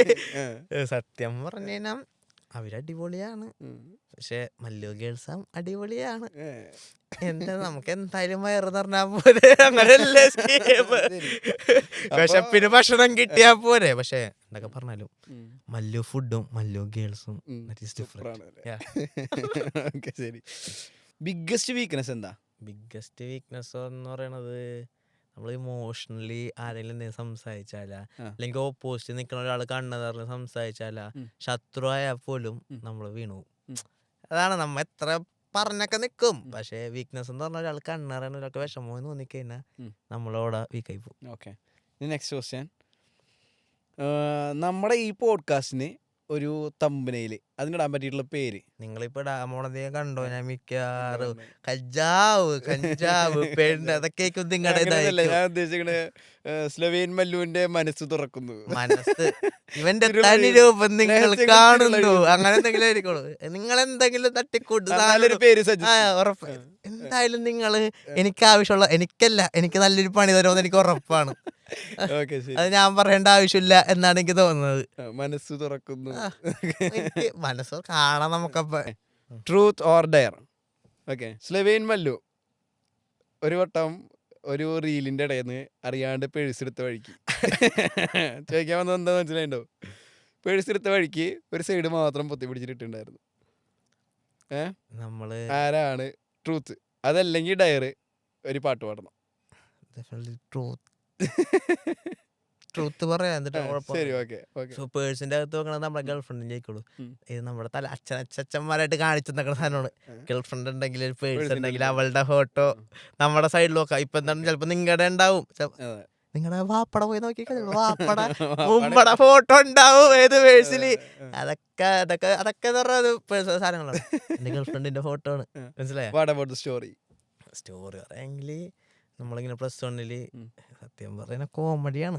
നമ്മളെ ജെൻസി പിള്ളേർ ചിരിക്കും, പുതിയ പഴയ ആൾക്കാരെ കണ്ട ചിരിക്കും ഇത് കണ്ടാല്.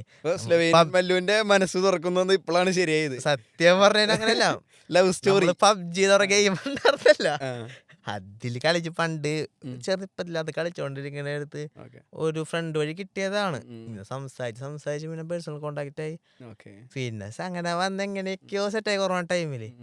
പിന്നെ ഇപ്പൊ 6 വർഷമായിട്ട് ഇപ്പൊ 6 വർഷമായി. ഞാൻ 10 കഴിഞ്ഞപ്പോ ഇപ്പൊ 6 വർഷമായിട്ട് അങ്ങനെ പോണ്. ഒരു കുട്ടി പുള്ളിക്കാരത്തി നേരത്തെ ഇന്റർകാസ്റ്റ് ആണ്, അവർക്ക് ഇന്റർകാസ്റ്റ് ആണ്, നമുക്കൊരു കുഴപ്പമില്ല. അവര് കൊച്ചു ക്രിസ്ത്യനാണ്, അവർക്ക് ക്രിസ്ത്യനാണ്, നമുക്കൊരു പെങ്കൊച്ചാണ്. അങ്ങനത്തെ സ്കീമാണ്. കുഴപ്പമൊന്നുമില്ല, ഹാപ്പി ആയിട്ട് പോണ്. പേരും കാര്യങ്ങളൊന്നും ചോദിക്കരുത്, അവളുടെ അച്ഛൻ എന്നെ കേറി വെട്ടും, സോറി. ഇപ്പൊ ഞങ്ങള് ഇങ്ങനെ ഒളിച്ചും ബാത്തൊക്കെ പോയിക്കൊണ്ടിരിക്കും. കല്യാണമൊക്കെ നടക്കുമ്പോ നമുക്ക് ഫോട്ടോ ഒക്കെ ഇട്ട് കാട്ടി തരുന്നതായിരിക്കും എല്ലാവരും. കല്യാണമൊക്കെ നടന്നിട്ട് നല്ല അടിപൊളിയായിട്ട് സ്ലോവേനിയ കൊണ്ടുപോകോ അതോ? ദൈവം അങ്ങനെ ഒന്നും ചോദിക്കല്ലേ, അവള് കണ്ടിട്ടാണോ ഇത് വന്ന് ചോദിക്കാൻ? അതിന്റെ ആവശ്യമൊന്നുമില്ല. ഈ പോഡ്കാസ്റ്റ് എത്രത്തോളം ഇപ്പൊ അനിവാര്യമാണ്? എന്താണ് ഇതിന്റെ ഒരു ഇത് നിങ്ങളുടെ അഭിപ്രായത്തിൽ എങ്ങനെയുണ്ട്? സത്യം പറഞ്ഞാൽ അനിവാര്യമാണോ എന്നൊക്കെ ചോദിച്ചു കഴിഞ്ഞാല്, നിങ്ങൾ വിളിച്ച് ഞാൻ വന്നു, ഞാൻ ചെയ്യുന്നു. ഇതില് ഉപകാരപ്പെടാൻ പോണത് പുറത്ത് ഇപ്പൊ സ്ലോവേനിയക്ക് പോകാനായാലും യൂറോപ്പിൽ പോണ ഒരു ചെക്കനായാലും പെണ്ണായാലും ഒരു ഐഡിയ കിട്ടും. സ്റ്റുഡൻസിന് ഒരു ഐഡിയ, ചെറിയൊരു ഐഡിയ. ഞാൻ മൊത്തം പറഞ്ഞ വെച്ചാൽ എല്ലാവർക്കും കണക്ട് ആവണമെന്നില്ല. പക്ഷെ നമ്മുടെ മൈൻഡ് സെറ്റിലുള്ളവര്, ഇപ്പൊ പുറത്തുള്ളവർക്കൊക്കെ ഞാൻ പറഞ്ഞതൊക്കെ കറക്റ്റ് കണക്ട് ആയിക്കണം. സോ ഇപ്പൊ പുറത്ത് പോകാൻ നിൽക്കുന്ന സ്റ്റുഡൻസിനൊക്കെ കണക്ട് ആവുമായിരിക്കും. അങ്ങനെ ചില അവർക്ക് ഉപകാരപ്പെട്ടാൽ ഉപകാരപ്പെടും. നമ്മളെല്ലാ ഗസ്റ്റിനോടും ലാസ്റ്റ് ആയിട്ട് ചോദിക്കുന്ന ഒരു സംഭവമാണ് ഈ സക്സസ് എന്ന് പറയുന്നൊരു സംഭവം. സക്സസ് എന്ന് പറയുന്ന സംഭവത്തിനെ എങ്ങനെയാണ് സ്ലോവേൻ മല്ലു, ആദർശ് അത് ഡിഫൈൻ ചെയ്യുന്നത്? സക്സസ് എന്ന് പറയുന്നത് സത്യം പറഞ്ഞാൽ സക്സസ് ആവാന്നൊക്കെ പറഞ്ഞാൽ കുറെ പേരുടെ വിചാരം പൈസ ഉണ്ടാക്കുക അല്ലെങ്കിൽ ഒരു ബിസിനസ് സക്സസ് ആവുക, അതൊന്നല്ല. For me means of success എന്ന് പറയുന്നത് നമ്മുടെ ഫാമിലി, നമ്മുടെ കൂടെ നിൽക്കണം. എൻ്റെ അച്ഛൻ, എൻ്റെ അമ്മ, ഇപ്പം എൻ്റെ ഗേൾഫ്രണ്ട് ആയാലും എൻ്റെ ഭാര്യ, ആരായാലും എൻ്റെ കൂടെ നിൽക്കണവർ ഹാപ്പി ആയിട്ട് എനിക്ക് കൊണ്ടുപോകാൻ പറ്റുന്നുണ്ട്. എൻ്റെ കാര്യങ്ങളും കൊണ്ടുപോയിട്ട് മൂമെൻറ്റ് എനിക്ക് എല്ലാം സൂപ്പറായിട്ട് കൊണ്ടുപോകാൻ പറ്റുന്നുണ്ട്. എൻ്റെ അച്ഛൻ ഹാപ്പിയാണ്, എൻ്റെ അമ്മ ഹാപ്പിയാണ്, എൻ്റെ ചേട്ടൻ ഹാപ്പിയാണ്, എൻ്റെ ഗേൾഫ്രണ്ട് ഹാപ്പിയാണ്, ഞാൻ ഹാപ്പിയാണ്. വേറെ സ്ട്രെസ്സൊക്കെ എല്ലാവർക്കും ഉണ്ടാവും, പക്ഷെ എന്നാലും എല്ലാവരും ഹാപ്പി ആയിട്ട് നമ്മുടെ കാര്യങ്ങളും മര്യാദക്ക് പോയാൽ നമ്മൾ സക്സസ് ആണ്. പിന്നെ പുതിയ കാലം മാറുന്നതനുസരിച്ച് ഓരോ പണി വരിക, നമ്മൾ സോർട്ട് ചെയ്താൽ നമ്മൾ ജീവിതകാലം മൊത്തം സോർട്ട് ചെയ്യണം. പക്ഷേ സക്സസ് എന്നൊരു വാക്കിന് എല്ലാവരും ഹാപ്പി ആണെങ്കിൽ സക്സസ് ആണ്. ഇപ്പം എൻ്റെ കാര്യം നോക്കുകയാണെങ്കിൽ ഞാൻ പഠിച്ചു പോകാത്തൊന്നുമില്ല, പക്ഷെ ഇപ്പം എൻ്റെ അച്ഛൻ ഹാപ്പിയാണ്, എൻ്റെ അമ്മ ഹാപ്പിയാണ്, ഈ പറയണ എൻ്റെ ചേട്ടൻ ഹാപ്പിയാണ്, എൻ്റെ ഗേൾഫ്രണ്ട് ഹാപ്പിയാണ്. സോ ഇതാണ് സക്സസ്. വളരെ ഗംഭീരമായിട്ടുള്ള ഒരു പോഡ്കാസ്റ്റ് ആയിരുന്നു, സൂപ്പറായിട്ടുണ്ട്, നല്ല എക്സൈറ്റിംഗ് ആണ്. എല്ലാവരും കണ്ടിരിക്കുമെന്ന് എനിക്കൊരു പ്രതീക്ഷയുണ്ട്. കണ്ടിട്ടുണ്ടെങ്കിൽ അത് നല്ലൊരു സംഭവമായിരിക്കും, കാരണം അത് ഇല്ലെങ്കിൽ ഇത് മിസ്സാവും. കാരണം ഇപ്പം ഇത്രയും നാൾ നമ്മൾ ചെയ്തതിൽ ഇത്രയും ലെങ്തി ആയിട്ടുള്ളൊരു ഇല്ല, മാത്രമല്ല ഇത്രയും സൂപ്പറായിട്ടുള്ളൊരു പോഡ്കാസ്റ്റ് ഇതുവരെ വന്നിട്ടില്ല എന്ന് വിചാരിക്കുന്നു. അപ്പോൾ എന്തായാലും കാണുന്ന എല്ലാവർക്കും ഒരു താങ്ക്സ് ഉണ്ട്. പിന്നെ അത് മാത്രമല്ല, ഇനി ഇത് കണ്ടിട്ട് ഇഷ്ടപ്പെടാത്തവരുണ്ടെങ്കിൽ നെഗറ്റീവ് പറയണ്ടെങ്കിൽ അവർക്കും ഒരു താങ്ക്സ് ഉണ്ട്. ഇങ്ങനെയൊക്കെ ഉള്ള കേസ് എൻ്റെ മനസ്സിലുള്ളത് പറഞ്ഞ് നിങ്ങൾക്ക് ഇഷ്ടപ്പെടാതിരിക്കുക ചെയ്യും, കൊല്ലരുത്, അത്രയുള്ള എനിക്ക് പറയാൻ. അപ്പോൾ വലിയ താങ്ക്സ് എന്തായാലും. അപ്പോൾ അത് മനസ്സിൻ്റെ ഉള്ളിൽ നിന്ന് നമ്മൾ ക്ഷണിച്ചപ്പോൾ വന്നു. അപ്പോൾ ഇങ്ങനെ ഒരു സംഭവം ഇനിയും അടുത്ത വട്ടം വരുമ്പോഴും ഇതേപോലെ നല്ല കുറേ അനുഭവങ്ങളായിട്ട് ഇനിയും കാണാൻ പറ്റട്ടെ. അടുത്ത കൊല്ലം വരുമ്പോഴേക്കും നിങ്ങൾ വലിയ ഒരു പോഡ്കാസ്റ്റ് ആയിരിക്കട്ടെ, ഞാനും വലിയ ഒരാളായിരിക്കട്ടെ എന്ന് ആശംസിച്ചുകൊണ്ട് ഇത് നിർത്തുന്നു. മതി.